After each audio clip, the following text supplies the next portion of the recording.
Hell's Angel's son weighed less every day, until the nurse discovered the truth. The late evening settled over the NICU like a heavy blanket. Shadows crept across the walls as the overhead lights dimmed for the night. Only the soft blue glow from monitors and the occasional flicker of red and green numbers lit the space. The ward hummed with the quiet rhythm of machines keeping time with tiny heartbeats. Ray sat in the same chair he'd occupied for hours, his large frame hunched forward, elbows resting on his knees. His weathered leather vest creaked softly when he shifted. The skull patches and worn edges seemed out of place among the pristine medical equipment, like a raven in a room full of doves. Behind the glass wall of the crib, Ethan lay so still. Too still. His chest rose and fell in shallow, uneven breaths. The baby's skin looked almost transparent in the dim light, blue veins visible beneath the surface. He was so small, smaller than he should be at 2 weeks old. Thorm, doctors had explained that babies sometimes lose weight after birth. But this was different. This was wrong. "Come on, little man," Ray whispered, his voice a rough scratch in the quiet room. "You gotta eat. You gotta grow. Before you continue listening, please let me know where in the world are you watching from today." Now back to the story. But the feeding tube told a different story. Ethan was getting nutrition, but something wasn't working. The numbers on his chart only went down, never up. Ray reached toward the crib, then pulled back his hand. His fingers were calloused and rough, covered in faded tattoos that stretched across his knuckles. Those hands had thrown punches in bar fights, gripped motorcycle handlebars through storms, and done things he'd rather forget. They weren't meant for holding something as delicate as Ethan. A soft beep from one of the machines made Ray's head snap up. The monitor showed Ethan's heart rate dropping slightly before climbing back to normal. Ray held his breath until the numbers stabilized. "He's having a rough night," came a quiet voice. Ray didn't need to turn to know it was the night nurse, Melissa. Not Margaret. Margaret only worked days. Melissa was younger, more nervous around him. She kept her distance, checking Ethan's vitals quickly before retreating. "Is he in pain?" Ray asked, the words scraping his throat. "We're managing his comfort," Melissa said carefully, "but his systems are struggling." Ray nodded, a short jerk of his head. He understood what wasn't being said. The machines could only do so much. The medicine could only do so much. And Ethan was doing less and less each day. Through the glass, Ethan's tiny fingers twitched. Ray pressed his palm against the side of the crib, as close as he dared get. The distance between them felt like miles. "I'm here," Ray said, though he wasn't sure if Ethan could hear him, or if it even mattered that he was there. What good was he doing, just sitting and watching?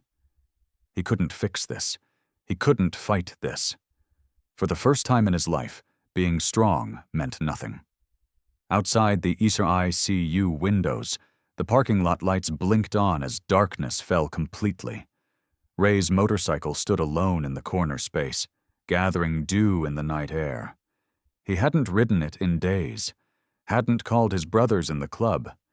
Nothing existed outside this room, this moment, this fight that Ethan was losing. The monitor beeped again, a longer, more insistent sound. Melissa hurried over, checked the readings, and adjusted something on the IV drip. "What's happening?" Ray asked, rising to his feet. He towered over the nurse, his shadow stretching across the floor. Melissa didn't answer right away. She pressed buttons, made notes, and checked Ethan's tiny chest with her stethoscope. Ray's heart pounded against his ribs, each second stretching into eternity. Finally, she stepped back. Her face held the careful blank expression that medical staff learned to wear when delivering bad news. "His oxygen levels dropped again," she said softly. "And his temperature is concerning." Ray gripped the edge of the crib, his knuckles turning white. "Fix it," he said, the words somewhere between a command and a plea. Melissa's eyes filled with professional sympathy. "We're doing everything we can, Mr. Unknown."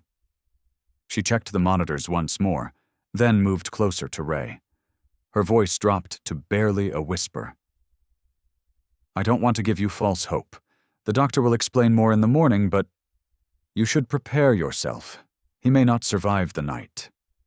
Ray's fingers tightened around the crib rail as the words crashed over him. His eyes never left Ethan's face as the nurse's footsteps faded down the hall, leaving him alone with his son and the quiet, indifferent beeping of machines that couldn't save him.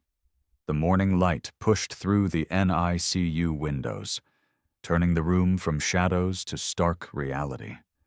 Ray hadn't left his spot by Ethan's crib. His eyes burned from lack of sleep, and stubble darkened his jaw. The night had been a series of small alarms and quiet interventions, each one stealing years from his life. Now the ward bustled with day shift activity. Nurses exchanged charts and whispered updates. The machines hummed and beeped, measuring every breath, every heartbeat that Ethan fought for. Ray stood when he heard the approaching footsteps. A team of doctors in white coats moved from crib to crib, discussing each baby in low, serious tones. They spoke a language he didn't understand, numbers and abbreviations, and terms that meant nothing to him, but everything to Ethan. "Good morning, Mr. Unknown," said Dr. Chen, the lead neonatologist. She was a small woman with direct eyes and a voice that never wavered. "We need to discuss Ethan's condition." Ray nodded stiffly. His leather vest felt suddenly heavy on his shoulders. Next to these polished professionals with their charts and credentials, he was acutely aware of how he looked. The tattoos creeping up his neck, the scars on his knuckles, the Hell's Angels emblem that made nurses glance away nervously. The medical team gathered around Ethan's crib. 4 doctors and 2 nurses, all staring at his son like a puzzle they couldn't solve. "Ethan lost another 30 grams overnight," Dr. Chen began, her finger tracing the downward line on a chart. "That puts him at a 12% weight decrease since birth." A young doctor with round glasses glanced at Ray. "We've increased his feeding to compensate, but he's not absorbing the nutrients efficiently." "His labs show no infection markers," added another doctor, a tall man with salt and pepper hair. "And the cardiac echo was normal." Ray shifted his weight. The floor seemed to tilt beneath him. 12%. Numbers had never scared him before. Now they terrified him. "What does that mean?" he asked, his voice rough from the long night. "In simple terms." The doctors exchanged glances. Ray had seen that look before. People deciding how much truth he could handle. "It means Ethan is getting weaker," Dr. Chen said finally. "His body is using more energy than it's taking in. We've ruled out most common causes, but his condition continues to deteriorate." Ray looked past them to where Ethan lay. The baby's chest rose and fell in shallow movements. His skin had a grayish tint now, and his tiny arms seemed thinner than yesterday. "So what do we do?" Ray asked. The tall doctor cleared his throat. "We're considering a feeding tube directly to his intestine to bypass any absorption issues in the stomach." "And we'll run another panel of tests today," added Dr. Chen. "We haven't given up, Mr. Unknown." The words hung in the air. "Haven't given up yet," was what she meant. Ray heard the unspoken part clearly. A nurse approached with a clipboard, handing it to Dr. Chen.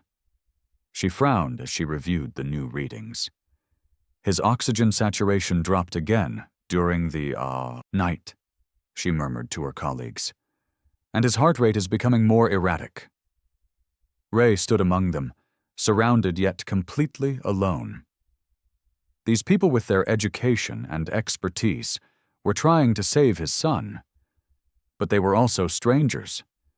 They didn't know that Ethan was all Ray had left in the world. They couldn't see that Ray's entire life had narrowed to this one small crib and the fight happening inside it. The young doctor was speaking now, pointing at the chart. If we don't see improvement in the next 48 hours, we should consider— I don't understand, Ray interrupted, his voice louder than he intended. The medical team turned to look at him. He has everything he needs: food, medicine, machines. Why isn't he fighting? A painful silence filled the room. Dr. Chen's expression softened slightly. Some babies, especially premature ones, face challenges we can't always explain, she said gently. We're doing everything medically possible. The tall doctor stepped closer to the others, lowering his voice. He seemed to forget that Ray could still hear him. We're running out of explanations, he said grimly. The tests are negative. The treatments aren't working. At this point— Ray didn't wait to hear the rest. His chest tightened until he couldn't breathe. He turned and strode out of the NICU, pushing through the double doors into the hallway. The fluorescent lights buzzed overhead as he pressed his back against the wall, trying to steady himself. They were running out of explanations, which meant they were running out of hope. Margaret Hale had been watching from the nurse's station. 40 years of working with newborns had taught her to notice things that others missed. She'd seen the way Ray's shoulders had slumped as he pushed through the double doors. She'd seen the fear beneath his tough exterior. As the doctors moved on to their next patient, Margaret approached Ethan's crib. The tiny boy lay beneath the warming lights, his chest rising and falling in quick, shallow breaths. The monitors showed his oxygen levels dipping below normal. "Hello there, little one," she said softly, placing her hand gently on the edge of the crib. Something wasn't right. Margaret checked the time. Barely 2 minutes since Ray had left the room. Yet Ethan's breathing pattern had already changed. The baby's chest now moved in short, jerky motions, his tiny lips turning slightly bluish at the edges. Margaret glanced at the monitor. His oxygen saturation had dropped 3% in just the short time since Ray had walked out. She leaned closer, her experienced eyes taking in every detail. "What's going on with you, sweetheart?" she whispered. The baby's fingers twitched slightly. His face scrunched up in what looked like distress, though he made no sound. Margaret pressed the button to adjust his oxygen flow, watching carefully for improvement. Nurse Chen passed by with a clipboard. "Everything okay here?" she asked, noticing Margaret's focus on the monitors. "His numbers are dropping again," Margaret replied, not taking her eyes off Ethan. "It just happened suddenly." "That's been the pattern," Nurse Chen said with a sigh. "Up and down all night. Poor little guy can't seem to stabilize." Margaret nodded, but her mind was working. 40 years in the NICU had taught her to look for patterns, to notice connections that machines couldn't measure. "When did his last dip happen?" she asked. Nurse Chen checked the chart. "Around 2 a.m., and again at 4:30. Margaret thought back. "Wasn't that when his father stepped out for coffee?" "I'm not sure," Nurse Chen replied, "but Dr. Chen wants another blood draw in 30 minutes. As Nurse Chen moved on, Margaret stayed by Ethan's crib. She adjusted his tiny blanket, careful not to disturb the monitoring wires. The baby's breathing remained labored.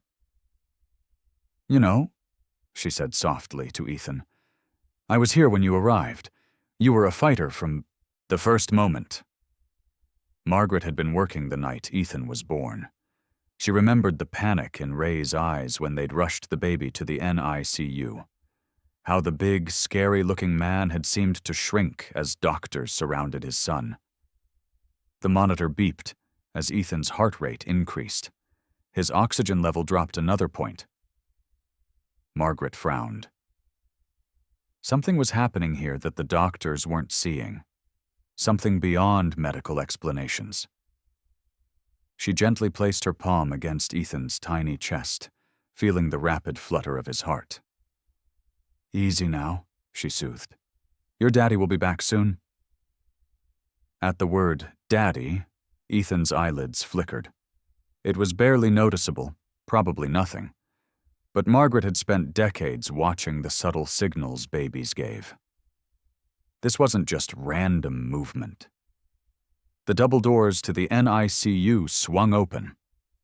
Ray walked back in, his face composed but his eyes red-rimmed. He moved directly toward Ethan's crib, nodding briefly to Margaret. "Any change?" he asked, his voice rough. "He's been a bit unsettled," Margaret said carefully. She stepped back, making room for Ray at the crib's edge. Ray looked down at his son. Without thinking, he placed his large, calloused hand on the edge of the crib, his fingers just inches from Ethan's tiny form. Margaret watched closely, her eyes moving between the baby and the monitor. Within 30 seconds, Ethan's breathing began to even out. The rapid, shallow gasps slowed to a steadier rhythm. The monitor showed his oxygen saturation climbing back up. Not dramatically, but noticeably. Ray didn't seem to notice the change. His eyes were fixed on his son's face, his expression a mixture of worry and longing. Margaret said nothing, but her mind was racing. She'd seen this before, years ago, this connection between parent and child that transcended medical explanation. The way some babies seemed to sense their parents' presence. The way they responded on a level deeper than conscious thought. She glanced at the monitor again, confirming what she was seeing. Ethan's numbers had improved slightly, but definitely since Ray's return. Not enough to celebrate, but enough to notice. Enough to make Margaret wonder. The afternoon sunlight filtered through the blinds, creating strips of gold across the NICU floor. Margaret finished updating her charts at the nurse's station, glancing occasionally at Ray, who hadn't moved from his spot beside Ethan's crib. For hours, he'd maintained his silent vigil, barely speaking, just watching his son breathe. Margaret checked the latest vitals. The pattern was becoming clearer to her experienced eyes. When Ray was present, Ethan's readings showed subtle improvement. When Ray stepped away, even briefly, the baby's condition would worsen. She poured 2 cups of coffee and walked over to where Ray sat, hunched in the uncomfortable chair. "Thought you might need this," she said, offering him one of the cups. Ray looked up, surprised by the gesture. His eyes were bloodshot from lack of sleep, dark circles shadowing his face. "Thanks," he mumbled, accepting the coffee. Margaret pulled up a chair beside him. The leather of his vest creaked as he shifted slightly to make room for her. Up close, she could see the detailed patches and worn edges of his club colors. "You've been here almost 24 hours straight," she said. "That's dedication." Ray shrugged. "Not like I got anywhere better to be." Margaret watched as his eyes drifted back to Ethan. The baby lay still, tiny chest rising and falling under the warming lights. "You know," she said carefully, "I've been noticing something interesting about Ethan." Ray's attention sharpened. "What's that?" "His vitals seem to improve when you're close by." Margaret kept her voice gentle, matter-of-fact. "It's subtle, but it's there." Ray's brow furrowed. "That don't make sense. The doctor said it's something medical." "Medical science doesn't explain everything," Margaret said. "Babies are more aware than we give them credit for, They know who their parents are. They respond to presence. Ray stared at his coffee, avoiding her eyes. I ain't exactly father material. That's not what I'm seeing, Margaret replied. She gestured toward the monitors. Look at his oxygen levels now, compared to when you stepped out earlier. They're better when you're here. Ray glanced at the numbers, doubt written across his face. Coincidence? Margaret smiled softly. 40 years in this unit has taught me there aren't many coincidences when it comes to babies and their parents. A silence stretched between them. Through the windows, the afternoon sun was starting to dip lower, casting longer shadows. I think you should try to stay as close as possible, Margaret continued. Maybe even hold him. Ray's body tensed. I don't hold him. You haven't held him at all? Margaret asked, careful to keep judgment from her voice. Ray shook his head, his jaw tight. Nah. May I ask, why not? Ray's fingers tightened around the coffee cup. Look at me, he said quietly. Look at these hands. He held up one hand, calloused and scarred from years of hard living. These ain't the hands that should be touching something so small. Margaret considered his words. Your hands look plenty capable to me. Ray gave a bitter laugh.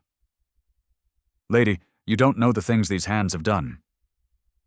I know they're the hands of his father, Margaret replied simply. And that matters. Ray looked away, his profile rigid. I'd probably just hurt him.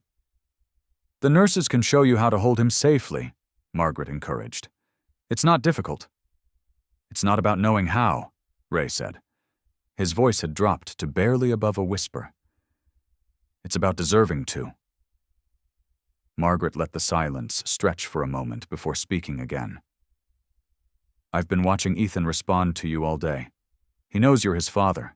He wants your touch. Ray stood abruptly, moving to the window. The dying sunlight caught the silver in his beard as he stared out at the hospital parking lot below. I can't, he said finally. I just can't. Margaret joined him at the window, maintaining a respectful distance. Ray, she said gently. Ethan needs you. Not just nearby, but really with him. Skin-to-skin contact might make all the difference. Ray shook his head firmly. I ain't worthy of that kind of trust. Not from him, not from anyone. Margaret watched the conflict play across his face. The longing, the fear, the deep sense of unworthiness. In her decades of nursing, she'd seen many parents afraid to hold their fragile newborns. But this was different. This wasn't just fear of doing something wrong. This was a man who believed he was wrong.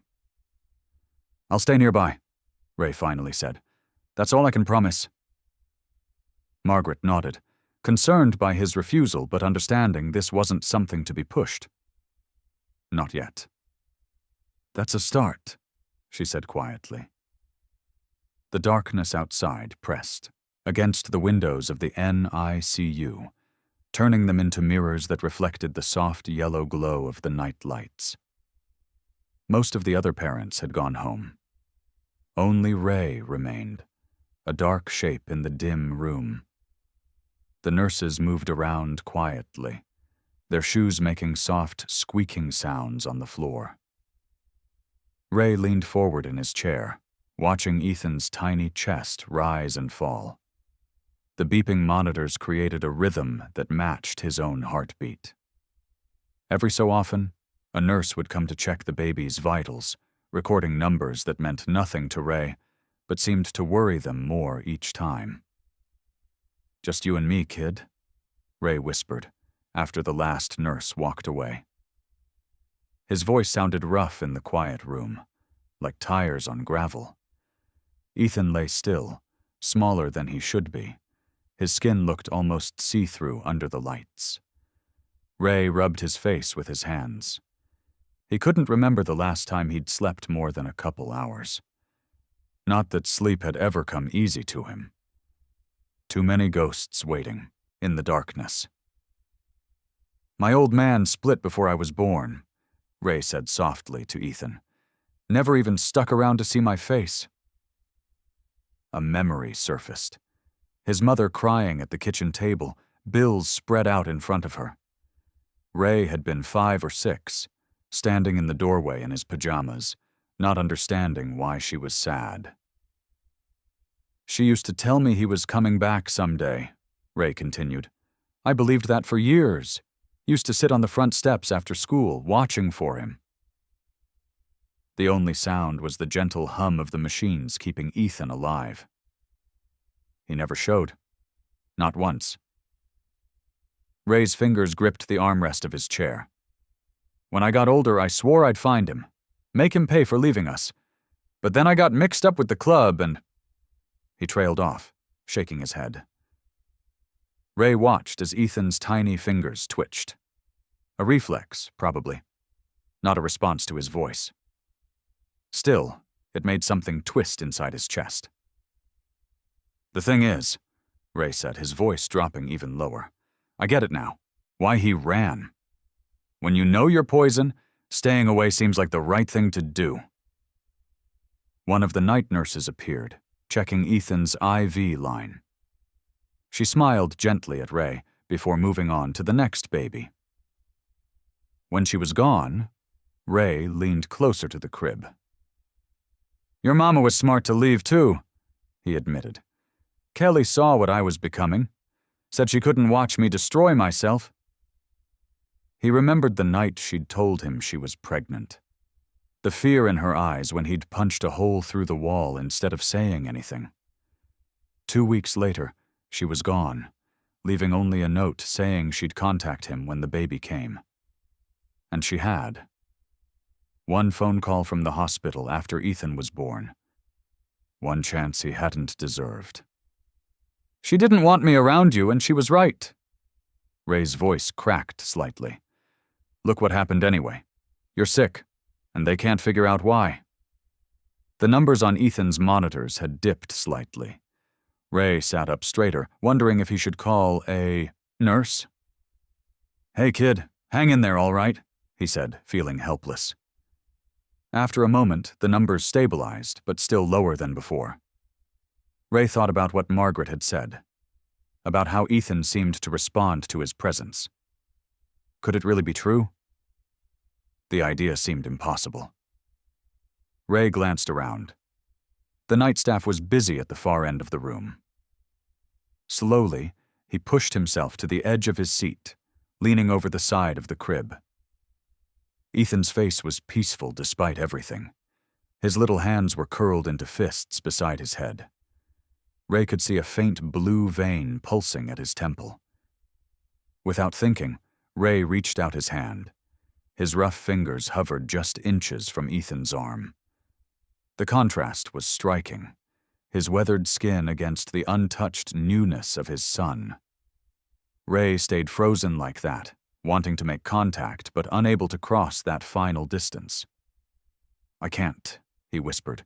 "You deserve better than these hands on you, kid, better than me." He pulled, back slowly, curling his fingers into a fist. "You deserve a real dad," Ray said. "Not whatever I am." Morning sunlight slanted through the blinds of the NICU, painting thin golden stripes across the floor. Margaret arrived early for her shift, her practical shoes making little noise as she moved through the quiet ward. Most of the night staff looked tired, ready to hand over their responsibilities after the long hours of darkness. "How was the night?" Margaret asked Susan, one of the night nurses, as she hung her cardigan on a hook in the break room. "Same as usual. The Wilson twins are improving nicely." Susan rubbed her eyes and took a sip of coffee. "But that little one in crib 6 is still struggling." "Ethan," Margaret said, the name coming quickly to her lips. "And his father?" "The biker? He stayed all night again, barely moved from that chair." Susan shook her head. "Never seen a man look so lost?" Margaret nodded, thinking of Ray's face the previous day. The mixture of fear and resignation in his eyes when she'd suggested he hold his son. After checking in with the other nurses and getting updates on all the babies, Margaret made her way to Ethan's crib. Ray had finally gone, probably to shower or change his clothes. He never stayed away for long. Margaret picked up Ethan's chart and began to review the night's notes. The numbers told a familiar story. Heart rate, temperature, oxygen levels, all slightly below where they should be. His weight had dropped another ounce. "What's going on with you, little one?" she murmured, gently touching Ethan's tiny foot. His skin felt cool, despite the warmer they kept him in. Margaret flipped back through the pages, looking at the patterns over the past 2 weeks. The medical team had run every test they could think of. No infections, no congenital issues they could detect, normal brain function. He took his formula well enough when they fed him. Yet he continued to fade. She pulled a chair next to his crib and settled in with his chart, a notepad and a pen. Something was nagging at her, a pattern she couldn't quite grasp. "Let's look at this differently," she said softly to herself. Margaret began to create a timeline, noting Ethan's vital signs throughout each day for the past week. Then she added notes about who was present at those times, which nurses, which doctors, and when Ray was there. An hour later, she sat back and looked at her work. The pattern was starting to emerge, but she needed more data. She went to the nurses' station and pulled the visitor log, noting exactly when Ray had signed in and out each day. Back at Ethan's crib, she added these times to her chart. Her heart began to beat faster as she saw it, the correlation she'd suspected. Ethan's vital signs improved slightly whenever Ray was present. Not dramatically, but consistently. And they dipped when he was gone, especially when he was absent for more than an hour. "How did we miss this?" she whispered. Margaret looked at the baby, so small in his crib. His chest rose and fell with shallow breaths. According to her notes, Ray had left about 40 minutes ago. If the pattern held true... She checked Ethan's current readings against those from when Ray had been sitting beside him last night. Sure enough, his heart rate was down 2 beats per minute. His temperature had dropped slightly, too. Margaret remembered something from a conference she'd attended years ago, a session about failure to thrive in newborns. Sometimes it wasn't a physical ailment, but a lack of human connection that caused babies to decline. Could it be that simple? She wondered. She made another set of notes, this time focused on physical contact. Who held Ethan and when? The nurses handled him during care, of course, but those were brief, clinical touches. Ray had never held him, as far as she knew. Margaret stood up and walked slowly around the crib, thinking. The correlation was clear, but was it meaningful? Could Ethan be responding to his father's presence even without physical contact? She needed more information, more evidence before she approached the doctors with her theory. They would want data, not hunches. I need to watch more closely, she decided. Track exactly what happens when Ray is here and when he's not. Margaret looked at her watch. If Ray followed his usual pattern, he would be back soon. She adjusted Ethan's blanket gently, noticing how his tiny fingers curled reflexively. Don't worry, she whispered to him. I'm going to figure this out. The NICU settled into its nighttime rhythm. Lights dimmed to a soft glow, monitors beeped quietly, and the day shift had gone home. Only a few night nurses moved between the cribs, their footsteps hushed against the tile floor.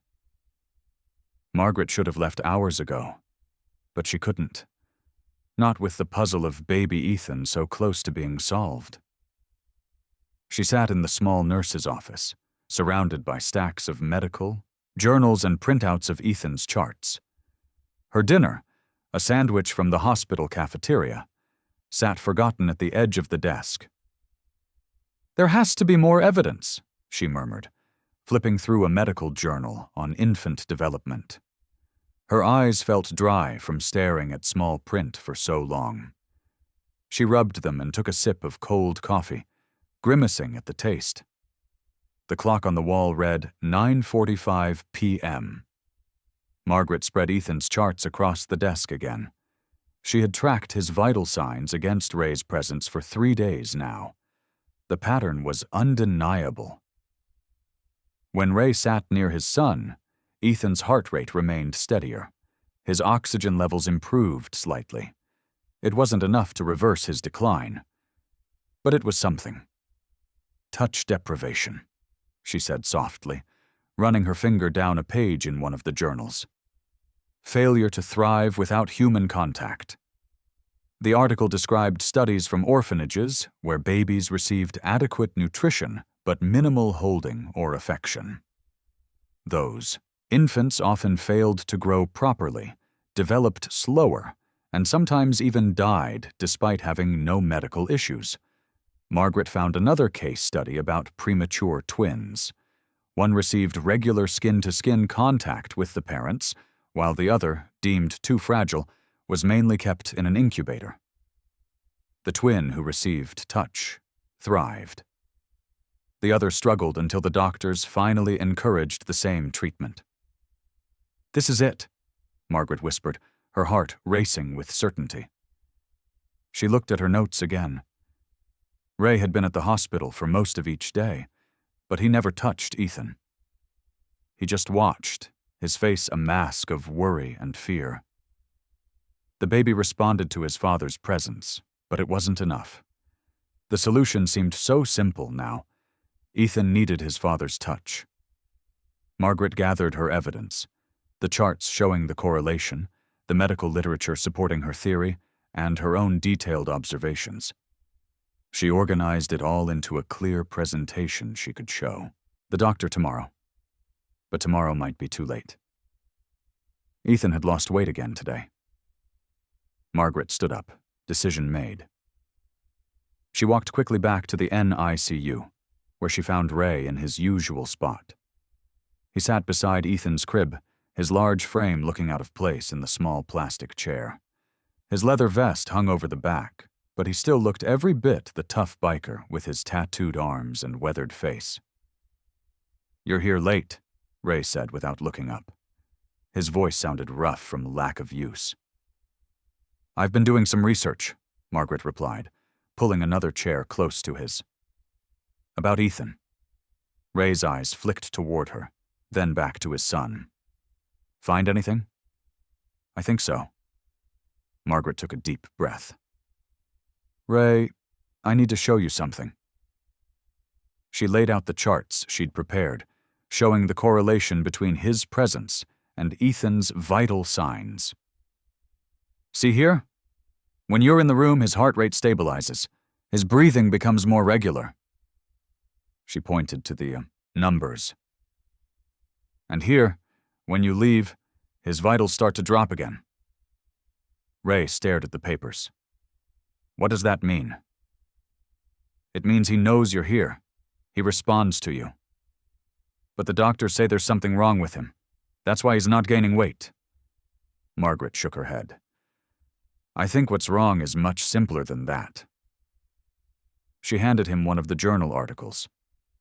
"Babies need touch to thrive.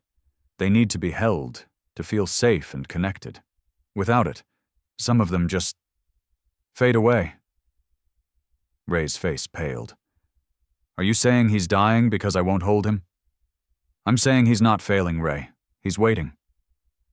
Margaret spoke gently but firmly. "He's waiting for you." "I told you, my hands are too rough," Ray whispered, looking down at his calloused palms. "I don't know how to hold something so small." Margaret reached over and took one of his large hands in her own. "These hands are exactly what he needs. You're his father." Ray's eyes glistened in the dim light of the NICU. What if I hurt him? I'll show you how to hold him. You won't hurt him. Margaret stood up. Please, Ray, try for Ethan. Ray stared at Ethan's tiny form in the hospital crib. His son looked so fragile under the harsh lights, tubes and wires connecting him to machines that beeped and hummed. Margaret stood beside Ray, her presence calm and steady. I don't know, Ray said, his voice barely above a whisper. What if I make things worse? Margaret placed a gentle hand on his shoulder. You won't. I'll be right here with you. Ray swallowed hard. His hands, marked with calluses from years of motorcycle maintenance and adorned with faded tattoos, looked enormous compared to Ethan's tiny body. How could these hands that had been clenched into fists more times than he could count, possibly cradle something so delicate? He's my son, Ray said. The words felt strange in his mouth, like a language he was just learning to speak. Yes, he is, Margaret replied, and right now you're exactly what he needs. Ray nodded slowly. Okay, show me how. Margaret smiled. First, wash your hands at the sink, then come back, and I'll help you get comfortable. Ray followed her instructions, scrubbing his hands thoroughly. The soap smelled like hospitals, clean and sterile. He returned to find Margaret had adjusted Ray's chair to a slight recline. Sit down, she instructed. We're going to do something called kangaroo care. It's skin-to-skin contact that helps babies regulate their temperature and breathing. Ray looked uncertain. You want me to take my shirt off? Just unbutton it, Margaret said. Then we'll place Ethan on your chest. Ray's fingers trembled slightly as he undid the buttons of his flannel shirt. Underneath, his chest bore more tattoos, a mix of club symbols and personal markers of his life on the road. Now I'm going to disconnect some of these monitors temporarily, Margaret explained as she worked. Don't worry, we'll hook them back up in a minute. I just need to move him. Ray watched as she carefully lifted Ethan, mindful of the remaining tubes and wires. The baby looked even smaller in her hands. He weighs almost nothing, Ray said, his throat tight. That's why we need to help him grow stronger, Margaret replied. She stepped closer. Open your arms like this, she demonstrated, and Ray mimicked her position. That's it, she encouraged. Now I'm going to place him on your chest. Just relax and breathe normally. Ray felt like his heart might pound out of his chest as Margaret gently laid Ethan against him. The baby's skin felt impossibly soft and warm despite his frailty. Support his head with one hand, Margaret guided, helping position Ray's large hand to cradle Ethan's head and neck. And your other arm goes around his body like this. Ray followed her lead, his muscles tense with the effort of being gentle. Ethan squirmed slightly at the new contact, making tiny sounds that caught in Ray's throat. Is he okay? Ray asked quickly. Margaret nodded. He's just adjusting. Keep breathing normally. Babies can sense tension. Ray tried to relax, taking slow, deep breaths. He could feel Ethan's chest rising and falling against his own. Quick, shallow breaths compared to his deeper ones. That's it, Margaret said softly, reconnecting one of the monitors. You're doing great. Minutes passed in silence. Ray remained still, afraid that any movement might disturb the fragile connection. Gradually, he began to notice something changing. Ethan's breathing, which had been quick and irregular, began to slow and deepen. The beeping of the heart monitor shifted to a steadier rhythm. Is that? Ray started to ask. Yes, Margaret confirmed, her voice filled with quiet triumph. His vitals are already improving. Look at the monitor. Ray glanced up at the screen and saw the numbers stabilizing. A wave of emotion washed over him. Relief, hope, and something deeper he couldn't name. Then it happened. Ethan's tiny hand, which had been curled into a tight fist, slowly unfurled. His miniature fingers stretched out, finding Ray's thumb resting nearby. They wrapped around it with surprising strength. "He's holding on to me," Ray whispered, his voice cracking. Margaret nodded, blinking back her own tears. "He knows who you are?" Ray stared down at his son, at the tiny fingers wrapped around his thumb. Something broke open inside him, a dam he'd built years ago. Tears filled his eyes and spilled down his weathered cheeks, falling onto his chest. "Hey, little man," he whispered to Ethan. "I'm here now. I'm not going anywhere." The morning light streamed through the NICU windows, casting long shadows across the floor as Ray walked through the automatic doors. He arrived earlier than usual, his motorcycle helmet tucked under his arm.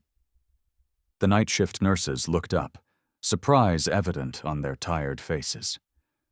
Ray usually showed up after breakfast, rounds, but today the clock had barely struck 7.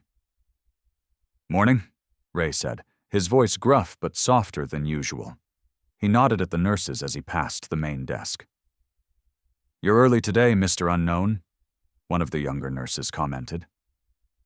Ray paused. "Figured I should be here when he wakes up." He continued toward Ethan's corner of the NICU, where his son lay in the same plastic crib he'd been in since birth. Ray set his helmet on a nearby chair and washed his hands thoroughly at the sink, remembering Margaret's instructions from yesterday. The soap smelled clinical and sharp. Ethan was awake, his tiny eyes blinking at the ceiling. He looked so small among the tubes and wires. Ray's chest tightened at the sight. Yesterday's connection had changed something in him. The fear was still there, but now it shared space with a new feeling. Purpose. "Hey, little man," Ray said quietly, reaching into the crib to touch Ethan's hand with one finger. "Your dad's here." The words felt strange in his mouth, but right. Dad. He was a dad now. A different nurse approached, clipboard in hand. "Good morning, Mr. Unknown. We need to take his vitals and give him his morning feeding." Ray nodded and stepped back, watching carefully as the nurse checked Ethan's temperature and heart rate. He noticed how she handled his son, gentle but confident. "How's he doing?" Ray asked. "About the same," the nurse replied, making notes on her chart. "We're still concerned about the weight loss, but his breathing seems a bit more stable this morning." Ray thought about what Margaret had told him yesterday. "When can I hold him again? That skin-to-skin thing?" The nurse looked up, surprised. "You want to do kangaroo care?" "Yeah, Margaret showed me yesterday." "I can help you with that after his feeding," she offered, her professional demeanor softening slightly. It would be good for him. Ray waited patiently while the nurse fed Ethan through his feeding tube. He watched, carefully, noting each step. The way she checked the formula, the way she made sure the tube was properly placed, the way she talked to Ethan throughout the process, explaining what she was doing even though he couldn't understand. "You talk to him a lot," Ray observed. The nurse smiled. "Babies recognize voices from very early on. Talking to them helps with development, even when they're this little." When she finished, she showed Ray how to sit in the reclining chair. "Go ahead and open your shirt like you did yesterday." Ray unbuttoned his flannel, revealing his tattooed chest. He noticed how the nurse's eyes widened slightly at the sight of the Hells Angels insignia prominently displayed, but she said nothing. "Ready?" she asked, gently lifting Ethan from his crib. Ray nodded, arranging his arms the way Margaret had shown him. The nurse placed Ethan carefully on Ray's bare chest, helping position the baby so the tubes weren't tangled. "Support his head like this," she guided, helping Ray's large hand cradle Ethan's tiny skull. "And make sure the blanket covers his back to keep him warm." Ray followed her instructions, his touch more confident than yesterday but still reverent. Ethan squirmed slightly, then settled against his father's chest. Ray could feel his son's heart beating, fast and light like a hummingbird's wings. "That's it," the nurse encouraged. "You're doing great." As Ray held Ethan, other nurses moved around the NICU, attending to other babies. He noticed them glancing his way occasionally, their expressions a mixture of curiosity and surprise. After about 20 minutes, Margaret entered the room. Her face brightened when she saw Ray already holding Ethan. "You came back early," she said, approaching them. "Figured he needed me here," Ray replied simply. Margaret checked Ethan's monitors. "His oxygen levels are better this morning." "Really?" Ray looked down at his son. "Yes," Margaret confirmed. "And his temperature has stabilized. These are good signs, Ray." The head nurse joined them, reviewing Ethan's chart. "There is some improvement," she acknowledged, her voice cautious but hopeful. "It's small, but it's there." Ray felt something unfamiliar bloom in his chest, a fragile, tender hope. He looked around and noticed the atmosphere in the room had shifted. The nurses moved with less urgency. Their voices carried a different tone. Even the beeping of Ethan's monitors seemed less ominous. Hope had quietly entered the room, as delicate and precious as Ethan himself. The midday sun cast warm rectangles of light across the NICU floor. Ray shifted slightly in the reclining chair, careful not to disturb Ethan, who rested peacefully against his bare chest. The baby's tiny body rose and fell with each breath, his skin warm against Ray's. 3 hours, Margaret noted, checking her watch as she approached. "That's a new record for you two." Ray nodded, surprised himself at how the time had passed. Normally he grew restless after sitting still for even half that time. But here, with Ethan's slight weight against him, time moved differently. "Figured there's nowhere else I need to be," Ray said. Margaret smiled. "He's responding well to you." She gestured toward the monitors that beeped steadily beside them. "His heart rate is perfect right now."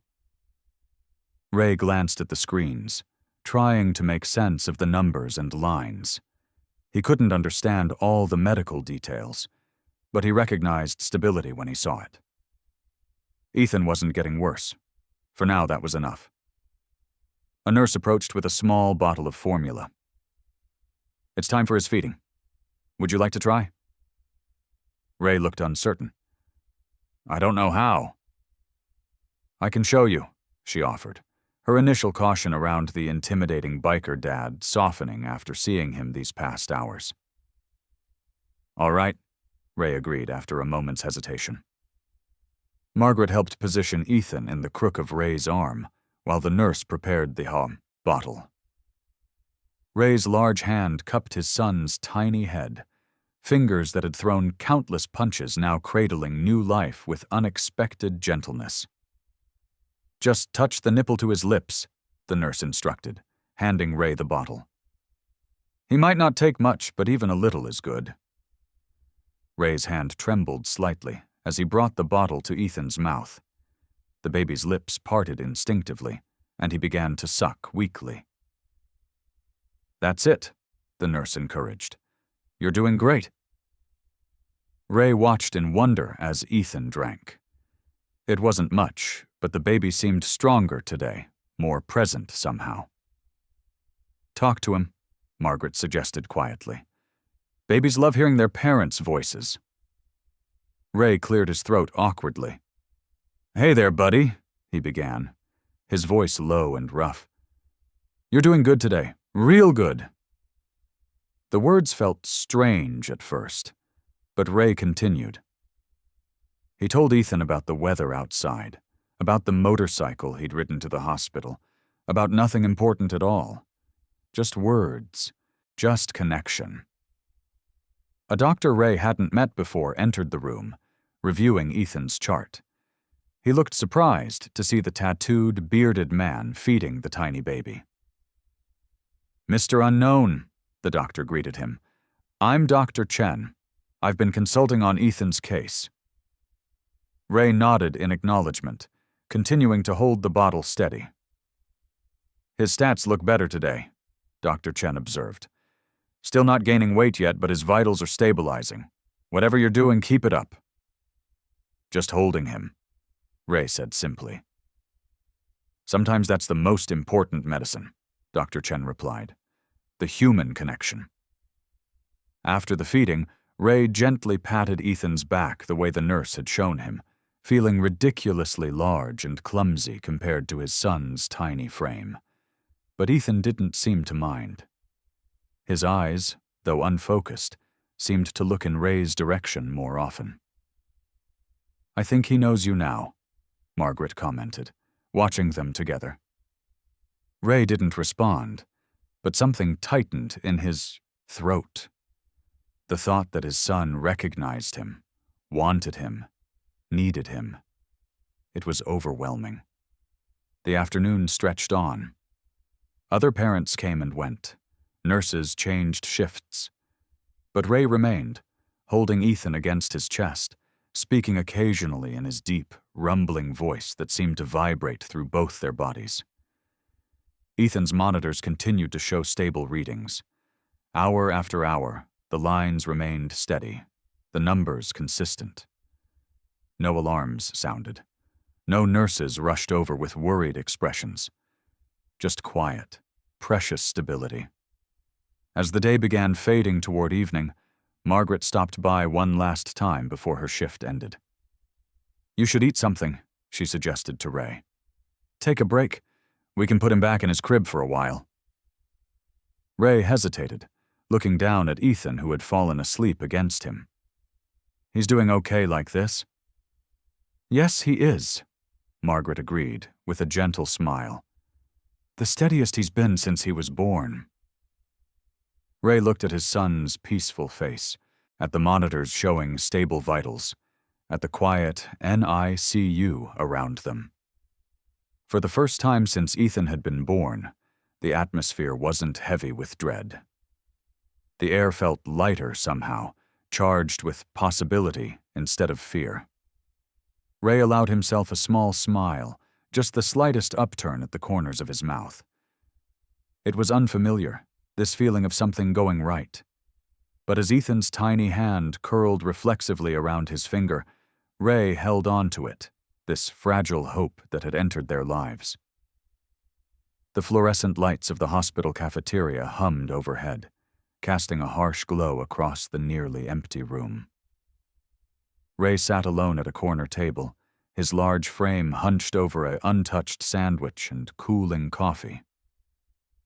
The cafeteria staff occasionally glanced his way.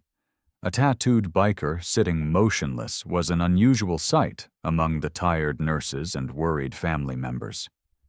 Ray's calloused fingers turned a plastic spoon over and over, his mind far from the sterile room. Margaret had practically ordered him to eat something, but food held little appeal. What consumed him instead were memories he'd spent years trying to bury. The first clear memory he had was of waiting, sitting on the front steps of their small trailer, waiting for his father to return from what his mother called just a quick ride. Ray had been 5 years old. The quick ride had turned into days, then weeks, then forever. "You want a refill?" A cafeteria worker's voice broke through his thoughts. Ray shook his head. When the worker left, the memories returned. His mother had done her best, working double shifts at the diner. But there had been too many nights when young Ray had put himself to bed. Too many mornings when he'd walked to school alone. Not because she didn't care, but because she couldn't be in two places at once. The day he'd gotten his first motorcycle at 16, bought with money saved from odd jobs, was the day something had clicked. The road offered freedom. The Brotherhood of Riders offered what felt like family, and for the first time, he'd felt like he belonged somewhere. Ray took a small bite of the sandwich, not tasting it. That sense of belonging had come with a price. The clubs, the fights, the choices that led to trouble with the law. The women who never stayed because Ray never knew how to let them get close.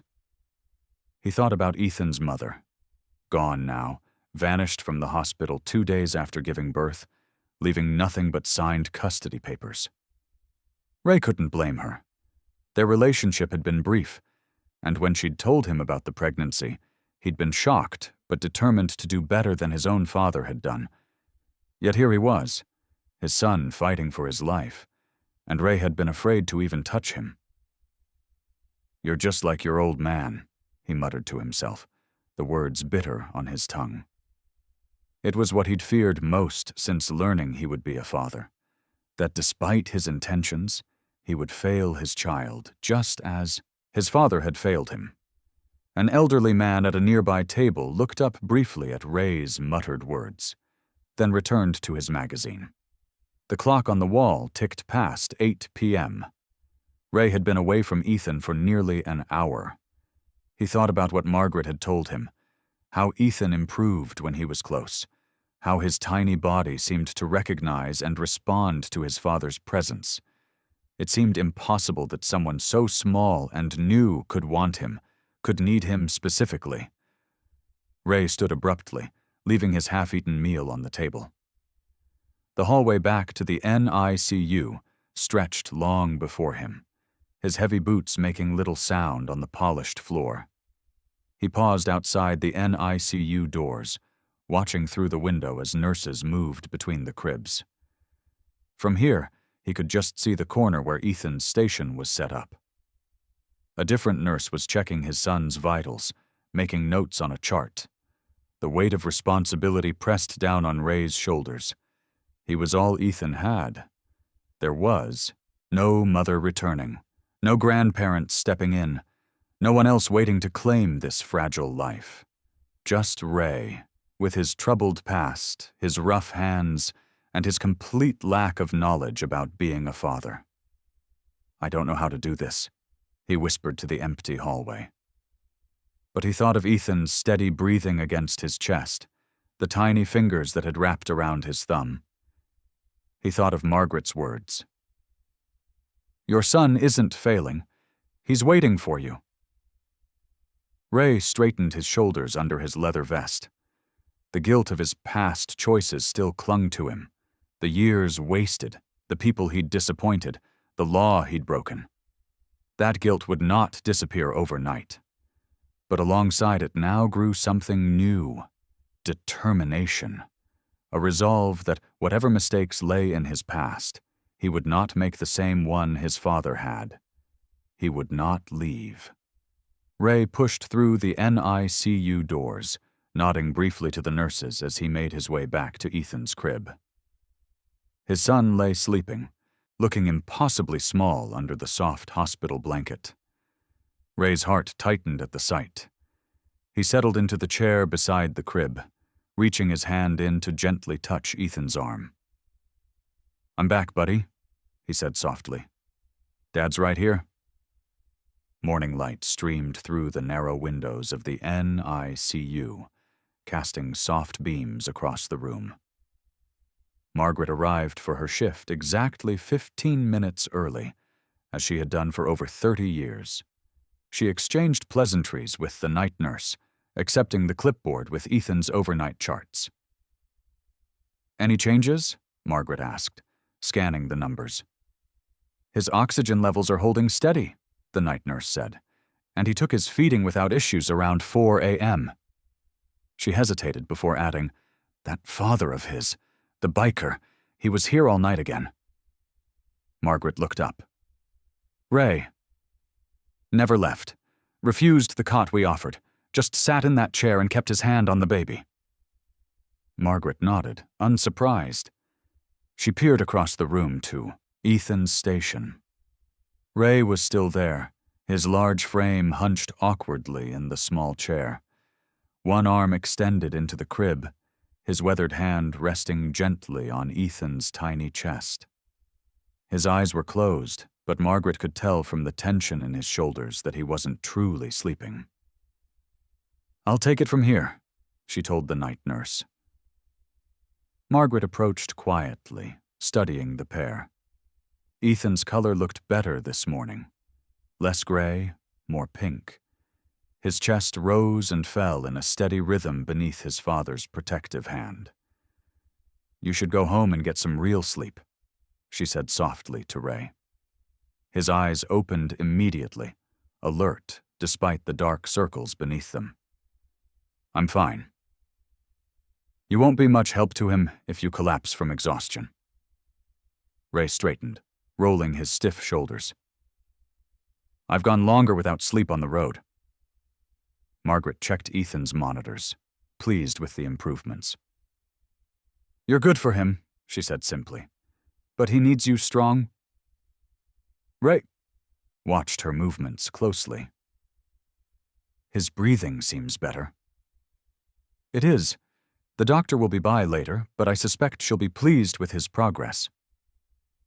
Margaret adjusted Ethan's blanket. Would you like to hold him again? It's nearly time for his morning feeding. Something that might have been pride flickered across Ray's face. I can do that now. Margaret smiled. Yes, you can. With growing confidence, Ray carefully lifted his son, cradling him against his chest. The contrast was striking, the tiny newborn against the backdrop of faded tattoos peeking from beneath Ray's t-shirt sleeves. Yet there was nothing incongruous about the tenderness in Ray's eyes or the gentle support of his hands. I'll get his bottle ready, Margaret said. When she returned minutes later, she paused in the doorway, taking in the scene. Ray was speaking to Ethan in a low voice, the words too quiet for her to hear, but the tone unmistakable. It was the voice of a father making promises. She handed him the bottle, watching as he awkwardly but carefully positioned it for Ethan. You're a natural, she encouraged. Ray's laugh was short and harsh. Nothing natural about it. Never thought I'd be doing this. And yet here you are. After ensuring Ray had the feeding under control, Margaret moved to the nurse's station. Her shift tasks awaited, but a nagging thought had kept her up the previous night. Something about Ray's last name and the circumstances of Ethan's condition triggered an old memory. Between checking on other infants and documenting care, Margaret searched through the hospital's records. The newer files were all digital, but the archives from decades ago remained in physical form, stored in the records department basement. During her lunch break, Margaret made her way downstairs. The records clerk, a friendly woman named Janet, who'd been there almost as long as Margaret, greeted her warmly. Need something from the archives? Janet asked. Margaret nodded. A file from about 45 years ago, if we still have it. Janet raised her eyebrows. That's pushing it, but we might. Patient name? Margaret hesitated. The last name is unknown. That's an unusual name, Janet remarked, typing into her computer. It's not actually a family name, Margaret explained.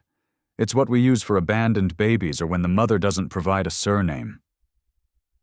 Understanding dawned on Janet's face. Let me check. Several minutes later, Janet pointed Margaret toward a dusty shelf in the back corner. If it's still here, it would be in that section. Files from 43 to 47 years ago. Margaret thanked her and began her search, running her finger along faded folder tabs. The lighting was poor, and many labels had faded with time. She was about to give up when her finger stopped on a thin folder marked Unknown Baby Boy, DOB June 17th. Her heart quickened as she pulled it out. The date matched what would be Ray's birth year.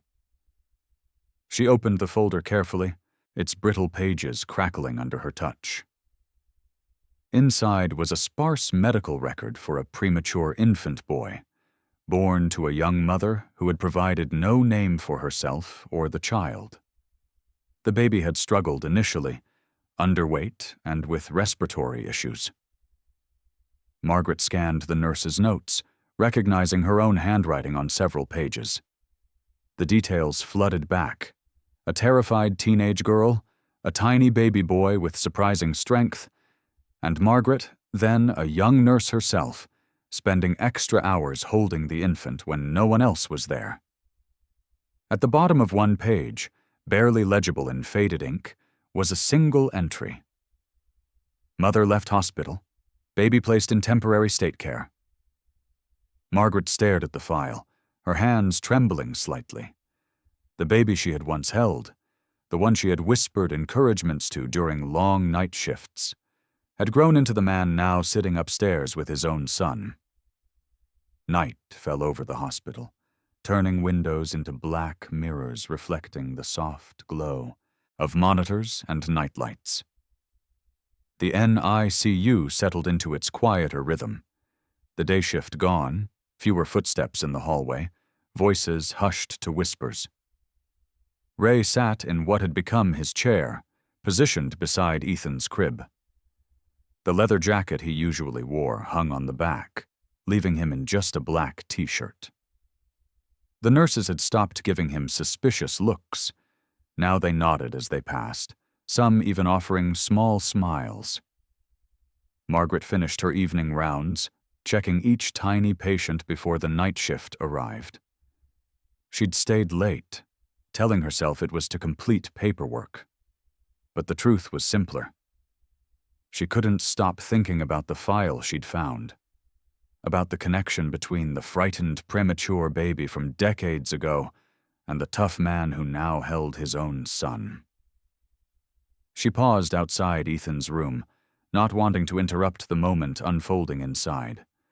Ray had Ethan cradled against his chest. The baby, still small and fragile, was wrapped in a light blue blanket, his head tucked under Ray's chin. Ray's large hand covered most of Ethan's back, rising and falling with each tiny breath. "You're getting stronger," Ray whispered. "Doc says your lungs are better today." Ethan squirmed slightly, making a soft noise. "That right?" Ray answered as if they were having a conversation. "Well, you keep it up." The evening medication cart squeaked past in the hallway. A monitor beeped from another room. Ray shifted, adjusting Ethan's position against his shoulder. His face showed the exhaustion of days without proper sleep, but his eyes remained alert, fixed on his son. He glanced at the doorway, noticing Margaret.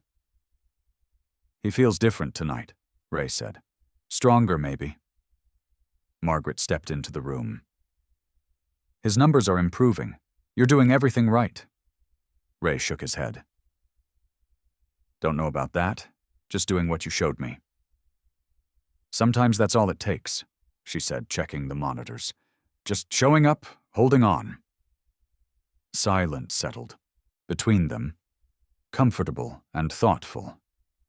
Ethan fussed slightly, his tiny face scrunching. "He might need a bit more comfort before sleep," Margaret suggested. "Some parents talk to them or sing." "Sing?"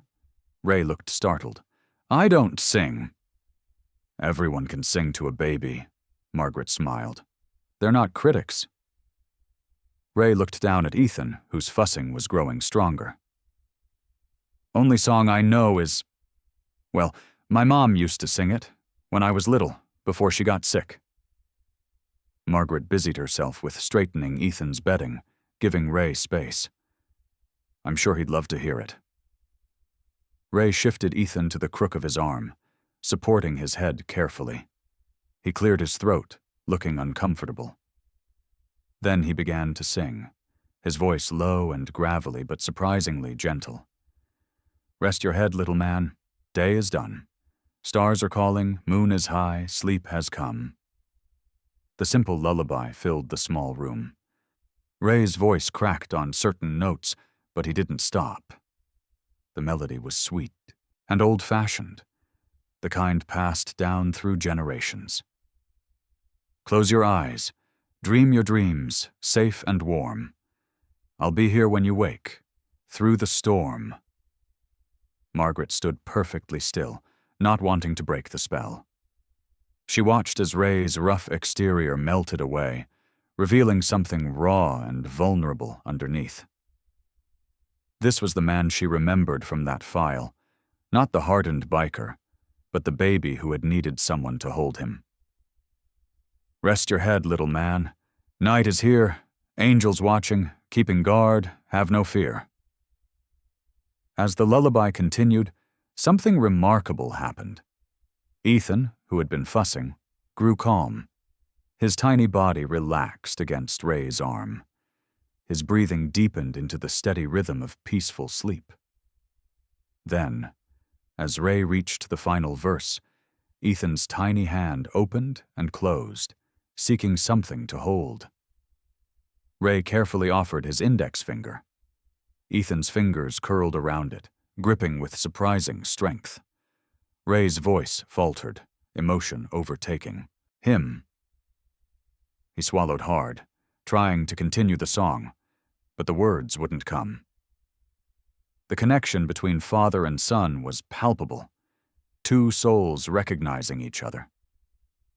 Ethan held tight to Ray's finger, as if saying, "I know you. I've been waiting for you." From the doorway, Margaret watched, tears gathering in her eyes. In her decades as a nurse, she had witnessed countless moments of life and death, joy and sorrow. But few had touched her like this simple scene, a father's song healing his son, and perhaps himself. Morning sunlight streamed through the hospital windows, turning the sterile corridors into pathways of gold. Margaret arrived earlier than usual, her mind still replaying the scene from the night before. Ray singing that lullaby, Ethan responding with newfound strength. There was something about that moment, something that tugged at her memory beyond the medical connection she'd begun to suspect. She nodded to the night shift nurses as they gathered their things, ready to head home after their long hours of vigilance. The NICU was quieter now, between the bustle of shift change and morning rounds. "You're in early," remarked Donna, the head night nurse. "Just following up on something," Margaret replied, trying to sound casual. "How was our little fighter last night?" Donna smiled, rare for her usually serious demeanor. "Best night yet. Steady vitals all through. And that father of his? Stayed until midnight, holding him. Never thought I'd see it." Margaret felt a warm satisfaction at this news. "Sometimes people surprise us." "Especially the scary-looking ones," Donna added, lowering her voice.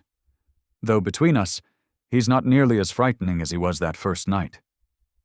After Donna left, Margaret made her way not toward the NICU, but to the basement level of the hospital. The records department was housed in a sprawling room with fluorescent lighting that hummed overhead. Modern patient files were all digital now, but the hospital kept physical archives going back decades, files deemed too unimportant or too old to merit digitization. "Morning, Pete," she called to the elderly clerk who managed the paper records. Pete peered over his reading glasses. "Margaret Hale. Don't often see you down in the dungeon. What brings you to my kingdom of dust and forgotten paperwork?" "Need to check some old records," she said, approaching his desk. "Birth records from about 45 years ago." Pete raised his eyebrows. "That's reaching back. Any particular reason?" "Just confirming something for a current case," she said, keeping her explanation vague.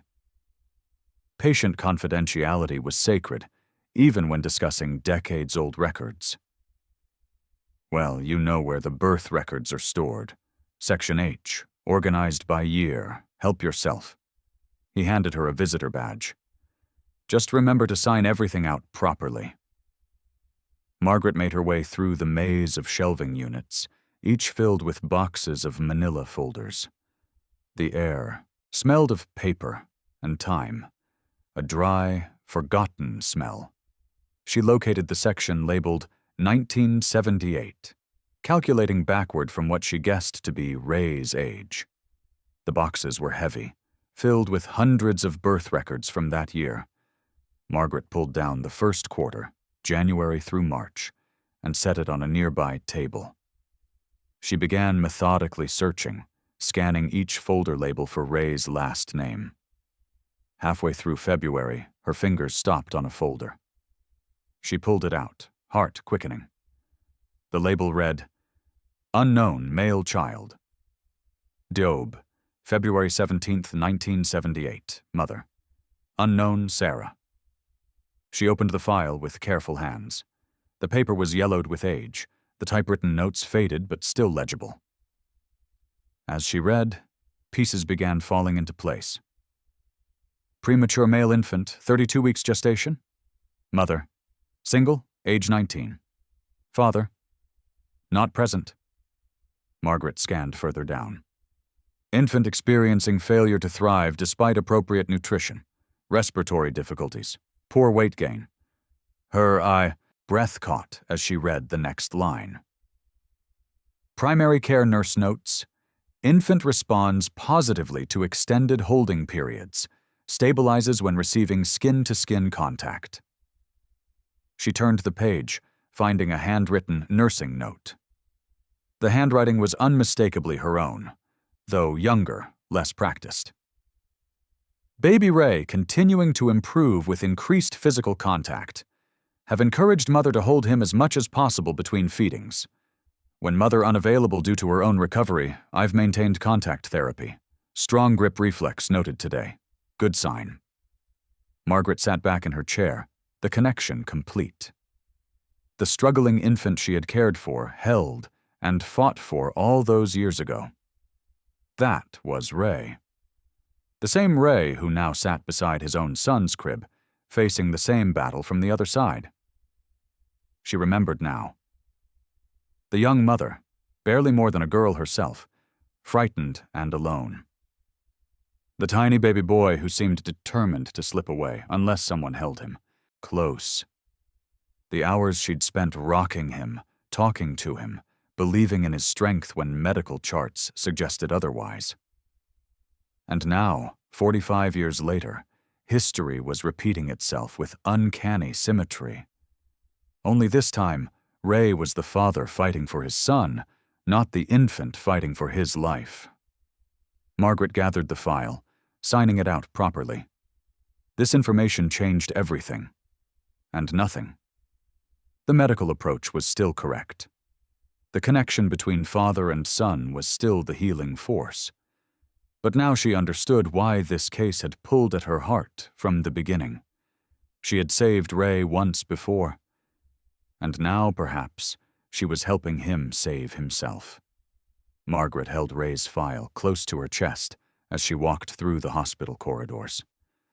The afternoon sun cast long shadows through the windows, painting the walls with golden light. She found Ray in the NICU, gently cradling Ethan against his chest. The sight made her pause in the doorway. How perfectly the circle had completed itself. The once abandoned baby now becoming the father who stayed. Ray, she said softly, not wanting to disturb the peaceful moment. He looked up, his face more relaxed than she'd seen it before. These days with Ethan had begun to change him, softening the hard edges that life had carved into him. Hey, he replied, his voice low. He's having a good day. Kept all his milk down and the doctor said his breathing's stronger. Margaret smiled. Mind if I join you for a bit? Ray nodded toward the empty chair beside him. Margaret settled in, placing the old file on her lap. For a moment they sat in comfortable silence, watching Ethan's tiny chest rise and fall against his father's. "I've been meaning to talk to you about something," Margaret finally said. "Something important." Ray looked up, instantly alert. "Is it about Ethan? Did they find something wrong?" "No, nothing like that," she assured him quickly. "It's about you, actually." His expression, Tadzajeff, turned guarded. "What about me?" Margaret took a deep breath. "Ray, do you know much about your birth? About when you were a baby?" He shifted uncomfortably, adjusting Ethan against him. "Not really. My mom never talked about it much, just that it was rough and she was alone." Margaret nodded. "I thought so." She patted the file on her lap.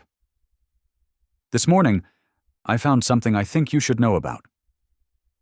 She opened the yellowed folder, carefully removing the top page. "This is your birth record, Ray. From right here at this hospital 45 years ago." Ray's eyes widened. "How did you—" "When I realized the connection between Ethan's condition and physical contact, something about it felt familiar," Margaret explained. "Then I remembered a similar case from my early days as a nurse. A baby boy born premature, struggling to thrive despite proper feeding." Ray stared at the papers, then at Margaret, his expression a mixture of confusion and disbelief. "That baby was you, Ray," she said gently. "You were born in this very hospital, and you faced the same struggle Ethan is facing now." That can't be right," Ray muttered, but his voice lacked conviction. "It's all here," Margaret continued, pointing to the notes. "You were born premature. Your weight dropped. The doctors were concerned." She turned the page to show him her own handwritten notes. "I was a new nurse then, just starting my career. I was assigned to your case." Ray looked down at Ethan, then back at the papers. "You were my nurse?" Margaret nodded. "I was. And do you know what helped you survive?" She didn't wait for him to answer. "The same thing that's helping Ethan now. Touch, connection. Someone staying with you, holding you when you needed it most." Ray's hands trembled slightly as he held Ethan closer.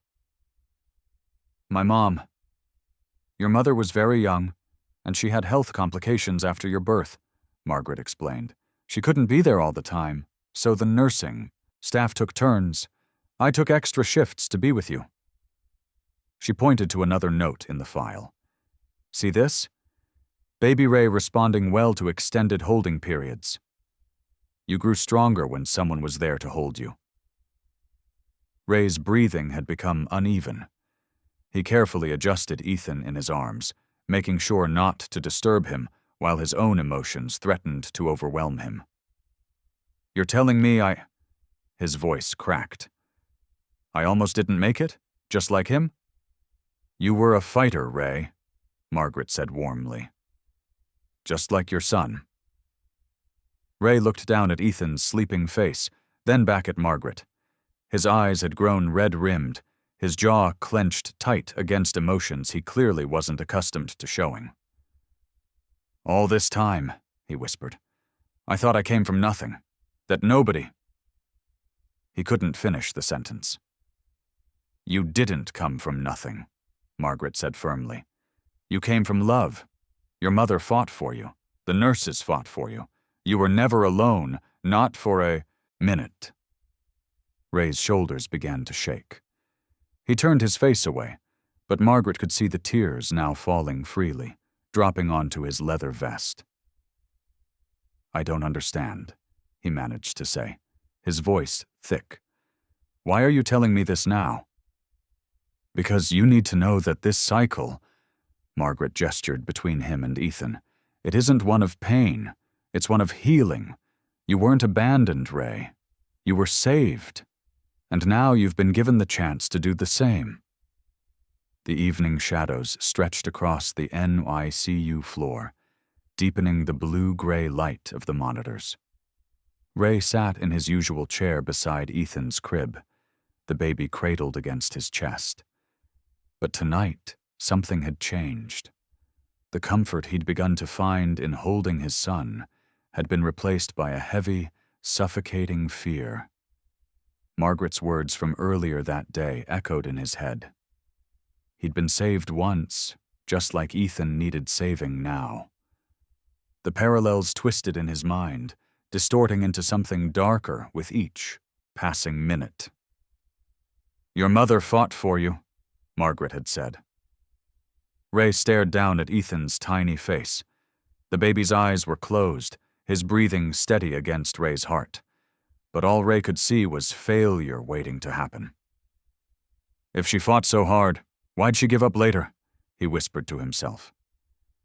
His mother had tried, he knew that much, but the years that followed his difficult birth had been filled with struggle, with her working multiple jobs, with the slow fade of her spirit until she barely recognized the angry teenager he became. Ray shifted uncomfortably in the chair. His leather vest creaked with the movement. The sound felt out of place here among the soft beeping of machines and the gentle hush of the NICU. "What if it's in my blood?" he murmured, his rough fingers carefully adjusting the small blanket around Ethan. "What if I'm just wired to fail you?" A nurse walked by, offering a kind smile that Ray couldn't return. He nodded stiffly instead, waiting until she'd moved on to the next crib before speaking again. "Your grandma tried," he told Ethan in a low voice, "but trying wasn't enough. She got tired, gave up, started drinking." He paused, swallowing hard. "And I left her. Just walked out one day and never went back." The memory burned. 17 years old, walking out the door with a duffel bag, his mother's tearful pleas falling on deaf ears. The club had become his family then, the road his home. Ray's arms suddenly felt leaden, as if the small weight of his son had multiplied. Ethan squirmed slightly, perhaps sensing the tension in his father's body. "What if I'm just fooling myself?" Ray whispered. "What if I'm not cut out for this?" The thought of failing Ethan the way he believed everyone had failed him was unbearable. The hope that had begun to blossom in recent days withered under the weight of his doubt. The hospital lights flickered briefly, catching Ray's attention. In that split second, he saw his reflection in the window. A hard-faced man in biker leather holding something impossibly fragile. The image looked wrong, like a mistake. "I'm sorry, little man," he said, his voice catching. "I thought I could do this. Thought maybe Margaret was right, that I could be what you need." He looked down at Ethan, whose eyes had opened to reveal unfocused blue. "But what happens when I mess up? What happens when I can't be here? When the road calls me back?" Ray felt his chest tighten. The walls of the NICU seemed to close in around him. This wasn't his world, never had been. The clean, sterile environment with its rules and schedules, it was everything his life wasn't. "Your dad's made a lot of mistakes," he continued, his voice dropping even lower. "Done things I can't ever take back, things that follow me." He paused. "Things that might follow you too if I stick around." Ethan's tiny hand had found its way to Ray's thumb, gripping it with surprising strength. But instead of comfort, the gesture brought pain. Ray carefully disentangled himself from the baby's grasp. Maybe it would be better if... He couldn't finish the thought aloud. With sudden resolve, Ray stood up. His movements were mechanical as he crossed to Ethan's crib. Gently, more gently than he'd ever handled anything in his life, he lowered the baby back onto the mattress. The monitor beeped as Ethan's tiny body registered the change, his arms stretching outward before settling again. "I'm sorry," Ray whispered, stepping back from the crib. "I'm not the miracle you need." He adjusted the blanket one last time, his fingers lingering for just a moment on Ethan's chest before pulling away completely. Then, much earlier than he'd left on any night since he began holding his son, Ray turned and walked toward the door, his shoulders bent under the weight of a burden no one could see. Morning light filtered through the blinds of the NICU, casting thin stripes across Ethan's crib. The usual bustle of shift change filled the room. Nurses checking vitals, updating charts, and speaking in hushed tones about their tiny patients. Ray arrived later than he had in days. He lingered in the doorway, watching from a distance as a nurse tended to Ethan. His leather vest hung loose on his frame as if he'd lost weight overnight. Dark circles underlined his eyes, telling the story of a sleepless night. Dr. Chen, the attending physician, stood at Ethan's crib reviewing the latest readings. Her brow furrowed as she made notes on her clipboard. "Good morning, Mr. Unknown," she said when she noticed Ray. "We were just checking Ethan's progress." Ray nodded, but didn't move closer. "How is he?" Dr. Chen's professional smile didn't quite reach her eyes. "His weight hasn't increased since yesterday, and his oxygen levels are slightly lower than we'd like to see." She hesitated. Has anything changed in his care routine? Ray shifted his weight from one foot to the other. "No," he said, the lie bitter on his tongue. He knew exactly what had changed. He had pulled back, had put Ethan down early, had let his fears win. "I see," Dr. Chen said, clearly not convinced. "Well, we'll keep monitoring him closely. The skin-to-skin contact seemed to be helping significantly. I'd recommend continuing with that approach." Ray's jaw tightened. "Yeah, sure." The doctor moved on to her next patient, leaving Ray alone with the choice to approach his son or keep his distance. He took a deep breath and walked to the crib, but stopped short of reaching in to touch Ethan. The baby lay quietly, his small chest rising and falling with each breath. He seemed smaller today, more fragile. Ray's hands hovered over the side of the crib, unable to bridge the final inches. "Hey, little man," he said softly. "Not having such a good day, huh?" Ethan's eyelids fluttered at the sound of his father's voice, but he didn't open them fully. A machine beside the crib beeped, showing a small drop in heart rate. A nurse approached with a bottle. "Would you like to feed him?" Ray stepped back, shaking his head. "I think he needs the professionals right now." The nurse's expression showed confusion. "But you've been doing so well with him. He responds to you." Just do what you need to do," Ray said, moving further back. "I'll watch." He settled into a chair several feet from the crib, maintaining his distance as the nurse fed Ethan. The baby took less formula than the day before, turning his head away after just a few minutes. Throughout the morning, Ray remained in this pattern, present but distant, watching but not touching. Each time a nurse suggested he hold Ethan, he found a reason to decline. His excuses grew thinner as the hours passed. "I just ate. Probably shouldn't move him around." "My hands are cold." "He looks too comfortable to disturb." By midday, the change in Ethan was noticeable. The small gains he'd made in the past few days were slipping away. His skin had taken on a slight grayish tint, and his movements were less frequent and weaker when they came. Margaret arrived for her afternoon shift and immediately noticed the shift in energy around Ethan's crib. She reviewed his chart, her experienced eyes catching every concerning detail. Then she looked up and saw Ray, sitting far from the crib, his posture rigid and withdrawn.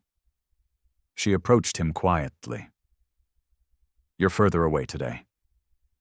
Ray shrugged, just giving the medical folks room to work. Margaret glanced back at Ethan's crib, then at Ray again. Understanding dawned in her eyes as she connected what she was seeing: Ray's distance and Ethan's decline. His progress has slowed, she said gently. The numbers don't lie. Maybe it was just a temporary thing, Ray muttered. A coincidence that he got better when I held him. Margaret sat in the chair beside him. We both know it wasn't. Ray's hands clenched into fists on his knees. I can't be what he needs, not long term. Margaret's gaze remained steady. What happened after our talk yesterday, Ray? Nothing happened, he said too quickly. I just realized some things, that's all. Margaret looked at Ethan's monitors, where the numbers continued their subtle but unmistakable downward trend. Then she looked back at Ray, seeing clearly how his fear was creating a physical distance that was affecting his son's recovery. He feels your absence, she said softly, even from across the room. Margaret studied Ray's face for a long moment. His eyes, fixed on the floor, refused to meet hers. The clock on the wall ticked away the precious seconds as Ethan's monitors continued their soft, concerning beeps. Ray, she said quietly, I need you to look at me. He raised his head slowly, reluctantly. His eyes held the wary look of a man who expected bad news. What you learned yesterday wasn't meant to push you away from your son, Margaret said. It was meant to show you that you're exactly what he needs. Ray shook his head. You don't get it. Finding out I was just like him, small, weak, abandoned, it just proves this cycle. My father left. I've spent my life running. Now here's another unknown baby fighting to live. His voice cracked slightly. It's like a curse. Margaret leaned forward. That's not what happened, Ray. Not to you then, and not to Ethan now. She placed her weathered hand on his arm, feeling the tension in his muscles. Your mother didn't abandon you. She fought for you every single day. I was there. I saw her. Ray's eyes widened slightly. What do you mean? She was young, yes. Scared, yes. But she came to the hospital every day after work. She would hold you for hours, talk to you, tell you stories about the life you would have. Margaret's eyes grew distant with memory. She called you her little warrior. Ray swallowed hard. Then why did she give me up? Why did I end up in foster care? Margaret's face softened with compassion. She got sick, Ray. Very sick, very suddenly. She had no family to help. She made the hardest choice a mother can make. She chose your survival over her desires. The information hit Ray like a physical blow. He had carried the story of abandonment for so long that this new truth struggled to find a place in his heart. How do you know all this? He asked, his voice barely above a whisper. Because I was assigned as your primary nurse, just like I am for Ethan now. Your mother made me promise to tell you someday, if I ever could, that she loved you more than her own life. Ray stood abruptly and paced to the window, his back to Margaret. His shoulders rose and fell with each deep breath. So what happened to her? He finally asked. Margaret's voice was gentle. She passed away when you were about 6 months old. Cancer. It moved very quickly. Her last act was signing the papers that would give you your best chance at life. Ray pressed his forehead against the cool glass of the window. The truth rewrote his entire history, transforming abandonment into sacrifice. The weight of it pressed on his chest until he could barely breathe. All these years, he said, I thought I came from nothing, that I was thrown away. You came from love, Ray. Margaret said firmly. The kind of love that puts someone else's needs above your own. The exact same kind of love I see in you when you hold Ethan. Ray turned, his face twisted with emotion. But I'm still not good enough. Look at my life, the choices I've made, the man I've become. Margaret stood and crossed to him. The man I see is someone who sat by his son's crib day after day, who learned to hold him when he was scared, who sang to him when he thought no one was listening. Her eyes were kind but determined. Your past doesn't determine Ethan's future. Your presence does. Something broke in Ray then, a dam that had held back years of pain, anger, and guilt. His knees weakened, and he sank into a nearby chair, covering his face with his hands. I don't know how to be what he needs, he said, his voice breaking. I've never had anyone show me.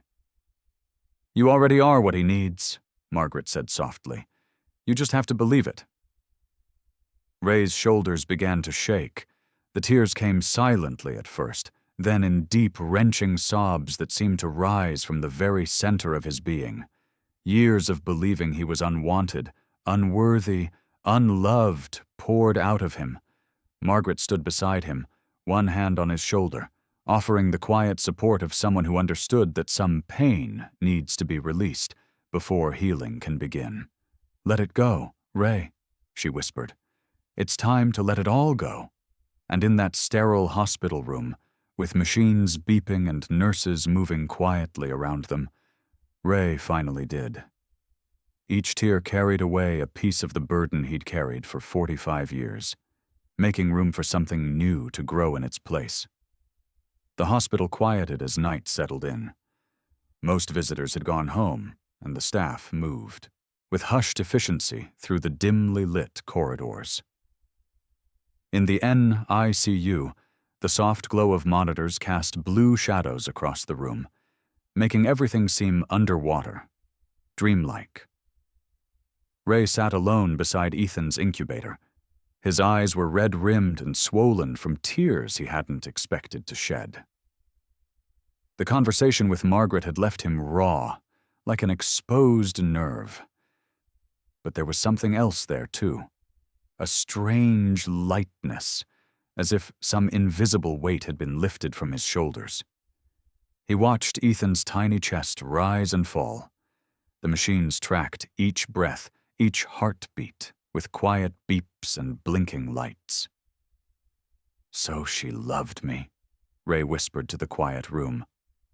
The words felt foreign on his tongue. All these years he'd built his life around a story that wasn't even true. He hadn't been abandoned. He'd been loved, fiercely, desperately, by a mother who chose his life over her own happiness. Ray ran a hand over his face. How different might his life have been if he'd known this truth? Would he have joined the Hells Angels, looking for the family he thought he'd never had? Would he have spent decades running from connections, convinced he wasn't worthy of them? He glanced down at his hands.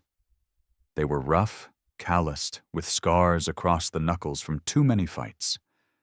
Hands that had hurt people, hands that had pushed away anyone who tried to get close. I'm sorry, Mom, he said softly. I didn't know. Outside the window, the parking lot lights shone in the darkness. Somewhere out there was the motorcycle he'd ridden to the hospital 2 weeks ago, the day he'd gotten the call about Ethan. He remembered how he'd almost not come, almost convinced himself that Ethan would be better off without a father like him. Ray leaned forward, elbows on his knees. If his mother had fought so hard for him, only to have him waste his life pushing people away, what did that say about him? What kind of man had he become? His eyes drifted to Ethan. The baby's face was peaceful in sleep, untroubled by the past or future. Your grandma would have loved you, Ray said quietly. She would have been better at this than me. A memory surfaced, Margaret's words from earlier that day. Your past doesn't determine Ethan's future. Your presence does. Ray had spent his whole life believing he was cursed, that he came from nothing and would leave nothing behind. But that wasn't true. He came from love, the kind of love that sacrifices everything. The kind of love he felt stirring in his own heart when he looked at Ethan. He stood slowly and moved to the incubator. Ethan lay small and vulnerable, wrapped in a hospital blanket. The machines showed his vitals, weaker again since Ray had pulled away. "I've been running my whole life," Ray said to his son. "Always thinking I wasn't good enough. Always thinking I'd mess things up." His fingers hovered above the plastic of the incubator. "But your grandma didn't give up on me, and Margaret didn't either." His voice grew firmer. "And I'm not giving up on you." The fear was still there. The fear of failing, of not being enough, of history repeating itself. But for the first time, Ray could see beyond it. He could see a different path, one where the cycle broke with him. With steady hands, he opened the incubator. Carefully, he lifted Ethan, cradling him against his chest the way Margaret had shown him. "I don't have all the answers," Ray whispered against the soft down of Ethan's head. "I'm still figuring this out, but I'm staying. I promise you that." Ethan stirred slightly, then settled against Ray's warmth. Something inside Ray's chest loosened. A knot of pain he'd carried for so long he'd forgotten it was there. "You and me, kid," he said softly. "We're going to figure this out together." Outside, the night deepened. Inside, in the quiet of the NICU, a man held his son and chose connection over fear. The first light of morning crept through the blinds of the NICU, painting thin golden lines across the floor. Outside, the world was just waking up. Car engines starting in the parking lot, birds beginning their morning songs, the hospital shift changing with quiet efficiency. Ray hadn't left.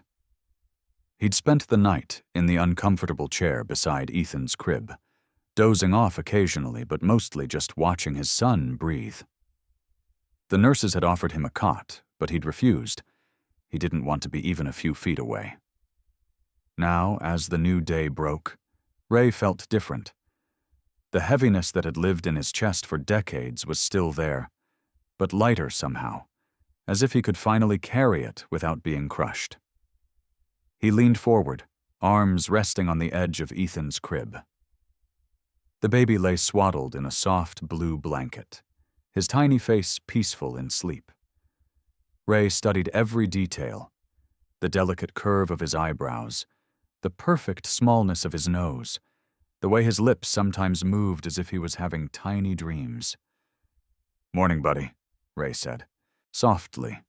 His voice was rough from lack of sleep, but gentle in a way it had rarely been before. "Guess you and me made it through another night." A nurse passed by, giving Ray a surprised but approving smile. He nodded back, no longer feeling like an intruder in this sterile medical world. Ethan stirred slightly, his little fists moving beneath the blanket. Ray reached in and carefully placed his finger in his son's palm. Immediately, Ethan's fingers curled around it, that instinctive grip that never failed to amaze Ray. "We need to talk, you and me," Ray continued, his voice just above a whisper. "Man to man." He glanced around to make sure he had privacy, then turned back to his son. "I've been thinking all night about what to say to you. Never been good with words." He paused, gathering his thoughts. "But you deserve the truth, so here it is. I was scared. Scared I'd mess you up. Scared you'd end up like me." Ethan's eyes fluttered open briefly, then closed again, as if he was listening. "But that ends today. I promise you that." Ray's voice grew stronger, more certain. "I can't give you a perfect life. Don't know how. but I can give you better than what I had." The machines beeped softly, tracking Ethan's heart rate, his oxygen levels. Ray had learned what all the numbers meant over the past weeks. "No more running," Ray promised. "No more hiding. I'm staying right here with you for as long as you need me." He swallowed hard. "And when you're stronger, we'll figure out what comes next. Together." A warmth spread through Ray's chest, unfamiliar but not unwelcome. Was this what it felt like to hope? To believe in something better? "I don't have much," he continued. "Just a small apartment above Lou's auto shop. It's not fancy, but we'll make it work. Got a spare room that'll make a decent nursery." Ray smiled slightly. "Might need to clean up my language, and my act, but I will." Ray gently stroked Ethan's cheek with his thumb. "You've got me. Wrapped around your finger already, kid. And I'm okay with that." Across the room, the door opened quietly, and Margaret entered. She paused when she saw Ray talking to Ethan, not wanting to interrupt. But Ray noticed her and nodded for her to come over. "Just telling my son about our plans," Ray explained, not looking up from Ethan. Margaret smiled. "And what are those plans?" "Taking it one day at a time," Ray said, "but together." She checked Ethan's vitals, her experienced eyes scanning the monitors. "His breathing is steadier this morning," she noted. "Stronger than yesterday." Ray nodded, not surprised. He could feel it, the change in Ethan's tiny body, the renewed strength. The baby wasn't giving up, and neither would he. "We had a good talk," Ray said simply. Margaret placed her hand briefly on Ray's shoulder, a gesture that would have made him flinch just days ago. Now he accepted it with a nod of thanks. As Margaret moved away to check on other babies, Ray returned his attention to Ethan. The morning sun had strengthened, filling the room with light. Ray adjusted the blanket to shield Ethan's eyes from the brightness. "That's better," he murmured. "I've got you." And as if in response, Ethan's breathing deepened and steadied, his chest rising and falling with new determination. The afternoon sun streamed through the windows of the NICU, casting long shadows across the polished floor. Ray sat in what had become his chair, still beside Ethan's crib, but now more comfortable in this space that had once felt so foreign. His leather vest hung on the back of the chair, and he wore a clean T-shirt a nurse had given him from the hospital's donation bin. Dr. Chen, a petite woman with kind eyes behind thin-framed glasses, moved methodically through the room, checking each baby before arriving at Ethan's station. Ray straightened up as she approached, still feeling a slight tension whenever doctors came near. Old habits died hard. "Good afternoon, Mr. Unknown," Dr. Chen said, her voice warm but professional. "How's our little fighter doing today?" "Seems stronger," Ray replied, watching carefully as she picked up Ethan's chart. "He's been gripping my finger harder." Dr. Chen nodded, reviewing the notes from the morning. Then she paused, looking more closely at the numbers. Her expression shifted slightly, eyebrows rising in surprise. "Something wrong?" Ray asked immediately, his body tensing. "Actually, quite the opposite." Dr. Chen's face softened into a smile. "I need to double-check something. Do you mind if we weigh Ethan right now?" Ray nodded, suddenly anxious. He watched as Dr. Chen carefully lifted Ethan from his crib. The baby's face scrunched up at being disturbed, but he didn't cry, just made a small sound of protest that Ray had come to recognize. Margaret appeared beside them, helping Dr. Chen place Ethan on the small scale. The two women waited, watching the digital numbers settle. Ray stood, back, heart pounding, unable to read their expressions. 23 grams, Dr. Chen finally said, looking up at Margaret with a nod of confirmation. "Is that good?" Ray asked, his voice gruffer than he intended. Margaret turned to him, her eyes bright. "Ray, it's his first weight gain since the decline began. Small, but significant." Ray felt something loosen in his chest, a knot of worry unwinding just slightly. He watched as they carefully wrapped Ethan back in his blanket and returned him to the crib. "What changed?" Dr. Chen asked, looking between Ray and Margaret. Margaret glanced at Ray, giving him space to answer. "I've been talking to him more," Ray said simply, "holding him whenever they let me." Dr. Chen made notes on the chart.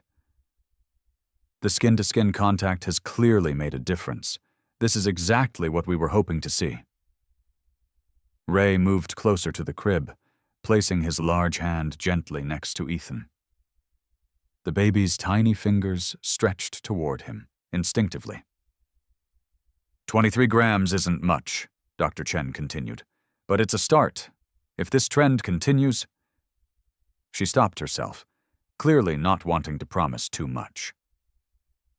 "One day at a time," Ray said, repeating what had become his mantra. "Exactly." Dr. Chen gave him an approving nod. "Would you like to hold him now?" Ray didn't hesitate this time. "Yes." Margaret stepped forward, helping Ray position himself in the chair while Dr. Chen carefully lifted Ethan from the crib. Unlike the first time, when Ray had been stiff with fear, he now held out his arms with confidence. He knew how to support Ethan's head, how to cradle him close to his chest where the baby could hear his heartbeat. Dr. Chen placed Ethan in Ray's arms, and the baby settled immediately. "Look at that," she said softly. "He knows exactly where he belongs." 2 other nurses had noticed the commotion and approached, curious about Ethan's progress. "First weight gain," Margaret told them quietly. The 2 nurses exchanged glances, hopeful, but cautious. They'd seen too many setbacks to celebrate too soon. But there was no denying the change in the tiny baby who had been fading away just days ago. "I'll check back this evening," Dr. Chen said, making a final note on the chart. "Keep doing exactly what you're doing, Mr. Unknown. It's working." As the medical team moved away, Ray looked down at his son. Ethan's eyes were open, dark blue and unfocused, but somehow finding Ray's face. "You hear that, buddy?" Ray whispered. "You're getting stronger." Margaret stayed nearby, monitoring Ethan's vitals with a quiet smile. The numbers on the screen were steadier than they had been in days. "The team is cautiously optimistic," she told Ray. "This is exactly the response we were hoping for." Ray nodded, unable to find words for the feeling expanding in his chest. He simply held his son, one large hand supporting Ethan's tiny body, the other gently stroking his arm. And for the first time, Ray allowed himself to believe that they might actually make it through this together. The next morning arrived with pale light filtering through the blinds of the NICU. Ray had barely left Ethan's side, sleeping in short bursts in the chair beside the crib. He'd become a fixture in the unit. The nurses no longer startled when they saw him there during their shift changes. "Morning," Margaret said, arriving for her day shift. She carried a fresh cup of coffee, which she placed on the small table beside Ray. "Thanks." Ray's voice was rough from lack of sleep. His beard had grown thicker, and dark circles shadowed his eyes, but there was a new steadiness in his movements. "Feeding time soon," Margaret noted, checking Ethan's chart. "Would you like to try?" Ray nodded. He'd been learning how to hold the tiny bottle, how to measure the exact amount Ethan needed. The first few attempts had been awkward, his large hands fumbling with the miniature equipment. But he was getting better. Margaret prepared the formula while Ray washed his hands thoroughly at the sink. He'd developed a routine now, scrubbing to his elbows, careful to clean under his fingernails. The nurses had commented on how meticulous he'd become. "Here we go," Margaret said, returning with the bottle. "Remember, just a little at a time." Ray settled back in the chair as Margaret lifted Ethan from the crib. The baby squirmed slightly, making soft noises that Ray had learned meant hunger. "Hey there, little man," Ray murmured as Margaret placed Ethan in his arms. He positioned the baby carefully, supporting his head just right. Breakfast time. Ray guided the tiny nipple to Ethan's mouth, watching as his son latched on and began to suck. It still amazed him how something so simple could feel like such an accomplishment. "Look at that," Margaret said approvingly. "He's taking it well today." Ray nodded, focused entirely on Ethan. The room around them faded away. The beeping machines, the hushed conversations, the squeak of nurses' shoes on linoleum. His world narrowed to this moment, this connection. When the feeding was done, Ray carefully lifted Ethan to his shoulder, patting his back gently the way Margaret had taught him. The tiny burp that followed made him smile. "Good job, buddy," he said softly. Throughout the morning, Ray maintained his vigilant watch. When a respiratory therapist came to check Ethan's breathing, Ray observed carefully, asking questions about the numbers on the monitor. "His oxygen levels are more stable," the therapist explained. "See this line here? That's improvement." Ray nodded, committing the information to memory. He'd been learning the language of the NICU, saturation levels, bilirubin counts, what each beep and alarm meant. By midday, the sunlight had shifted, warming the room. Ray sat shirtless in the chair, Ethan resting against his bare chest, skin to skin. The baby's breathing had fallen into a steady rhythm that matched Ray's own. "This is the longest stretch of stable vitals we've seen," Dr. Chen noted during her afternoon rounds. She made notes in Ethan's chart, nodding with quiet approval. "Whatever you're doing, keep it up." What he was doing was simple but profound. He was staying. Hour after hour, he remained constant. When Ethan fussed, Ray's low voice would murmur reassurances. When Ethan slept, Ray watched the rise and fall of his tiny chest. When feeding time came again, Ray was ready with the bottle, his hands now confident in their task. As evening approached, bringing the soft glow of sunset through the windows, Margaret returned from her break to find Ray singing softly. The same lullaby he'd remembered from his childhood, his rough voice gentle in the quiet room. "Time for his evening weigh-in," she said, approaching with a small smile. Together they carefully placed Ethan on the scale, waiting as the numbers settled. "Another gain," Margaret announced. "Small but consistent, with this morning's reading." Ray's face remained serious, but his eyes brightened. "He's fighting." "You both are," Margaret replied. As night fell, the NICU settled into its quieter rhythm. Lights dimmed, voices lowered, and the pace slowed. Ray remained in his chair, Ethan secure in his arms. The monitors showed steady lines, heart rate, breathing, oxygen levels, all more consistent than they had been since Ethan's birth. "I can take him if you need to stretch," a night nurse offered. Ray shook his head. "We're good." And they were. For the first time since this began, Ethan had gone a full day without any alarming dips in his vitals. No emergency interventions, no worried consultations in the hallway. Just steady, quiet improvement. Evening fell softly over the hospital. The hallway lights dimmed to their nighttime setting, casting long shadows across the floor. Most visitors had gone home, leaving the building in that strange, peaceful quiet that only hospitals know. After dark, Ray sat in his usual chair beside Ethan's crib, watching his son's chest rise and fall in peaceful sleep. The day's success had brought a cautious lightness to his heart. For the first time in 2 weeks, no alarms had sounded. No emergency team had rushed in, just steady progress, hour by hour. Margaret entered with 2 cups of tea, moving quietly across the room. She handed one to Ray, who accepted it with a nod. "Chamomile?" she said softly. "Might help you get some rest tonight." "Thanks." Ray's voice was low, careful not to disturb Ethan. He took a sip, the warmth spreading through his chest. Margaret settled into the chair beside him, her experienced eyes glancing at the monitors before turning back to Ray. For a moment, they sat in comfortable silence, 2 guardians in the dim light. "You mentioned your mother yesterday?" Margaret said finally. "What was she like?"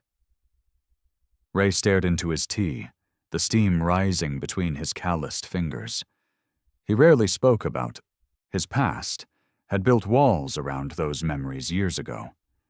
But something about this room, about Margaret's presence, made those walls seem less necessary.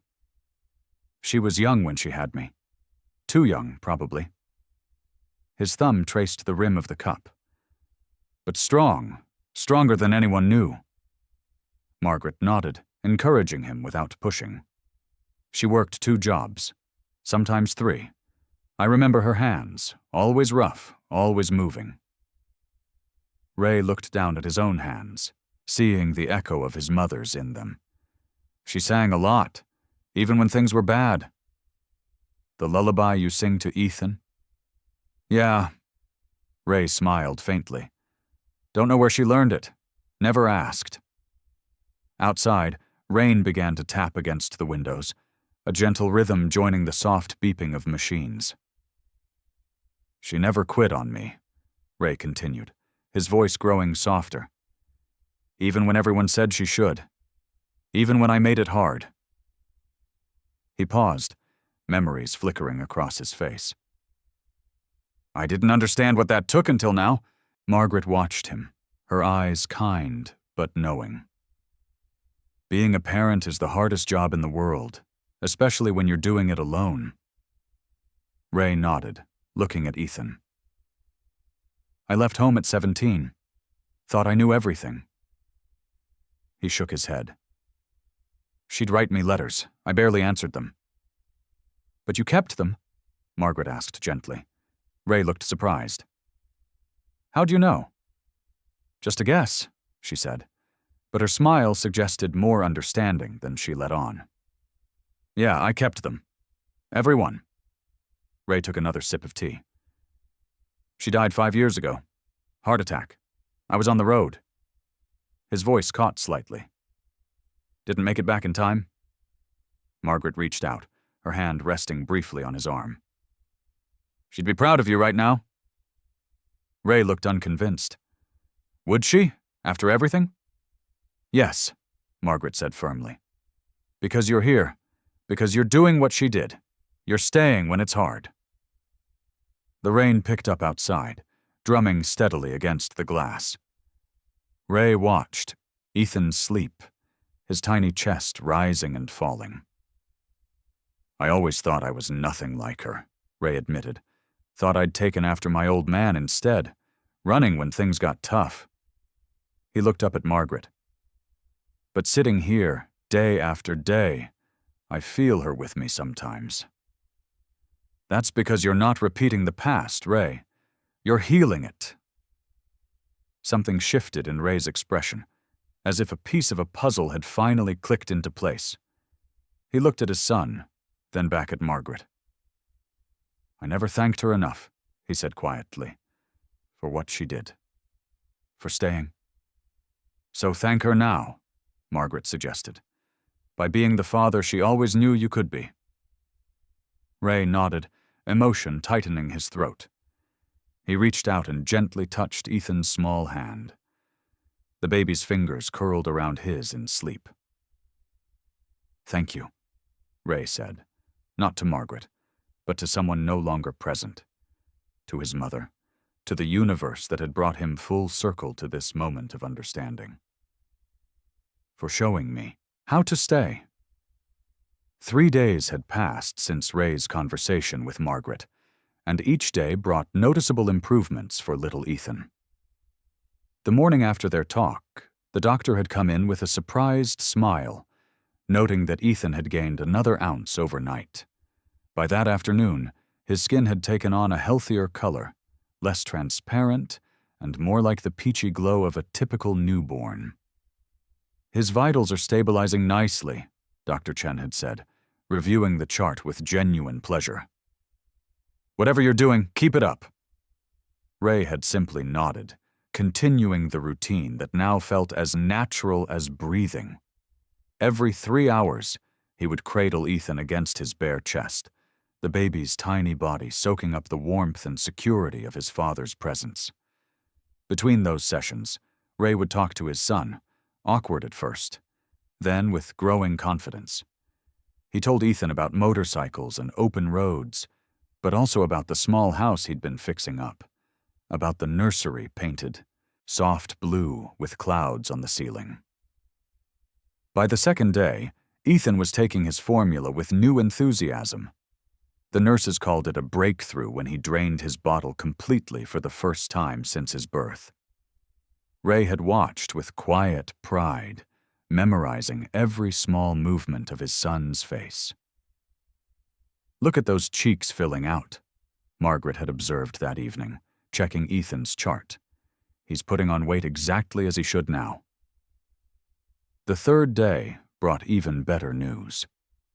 Dr. Chen ordered a series of final tests, and by afternoon, she gathered the team for a discussion Ray could see through the glass walls of the nurses' station.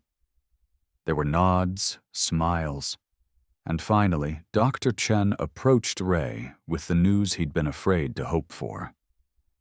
"If Ethan continues like this overnight, I think we can discharge him tomorrow morning. He's responding remarkably well." Now, on the 4th morning, Ray stood beside Ethan's crib as sunlight streamed through the window. The same room that had felt like a place of fear and loss just 2 weeks ago now glowed with promise.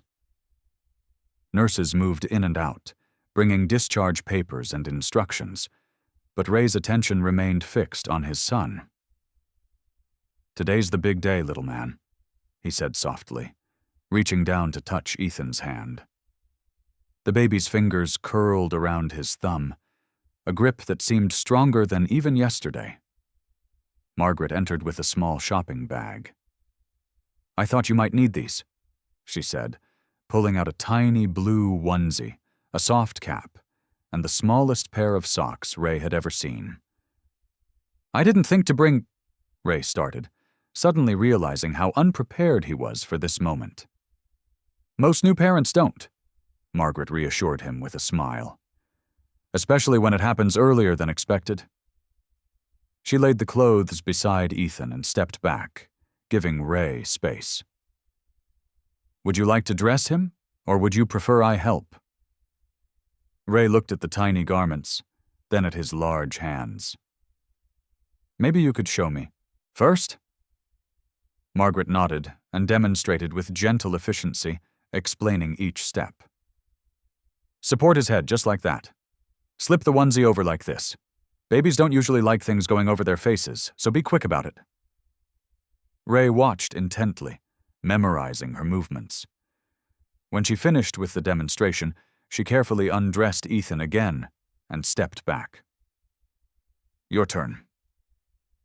Taking a deep breath, Ray picked up the onesie.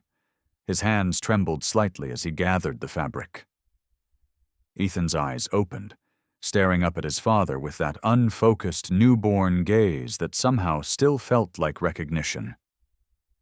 "Hey, buddy," Ray said softly. "Let's get you dressed. We're going home today." With careful movements, Ray slipped the onesie over Ethan's head, guiding his tiny arms through the sleeves. The baby squirmed but didn't cry, his eyes still fixed on Ray's face. Next came the little blue pants, then the socks that barely seemed big enough for a doll. "You're a natural, Margaret," observed from the doorway. Ray shook his head. Not natural, just learning. When Ethan was fully dressed, Ray lifted him with growing confidence, cradling him close against his chest. The baby settled immediately, his small body fitting perfectly in the crook of his father's arm. Dr. Chen arrived with the final paperwork. All set, Mr. Unknown. Ethan is officially discharged. She smiled at the pair. He's made quite the comeback. Ray nodded, unable to find words adequate for the moment. Instead, he focused on wrapping the soft blanket around Ethan, tucking it carefully to keep him warm for the journey home. I hope you like this story. Please share what's your favorite part of the story, and where in the world you are watching from. Have a wonderful day.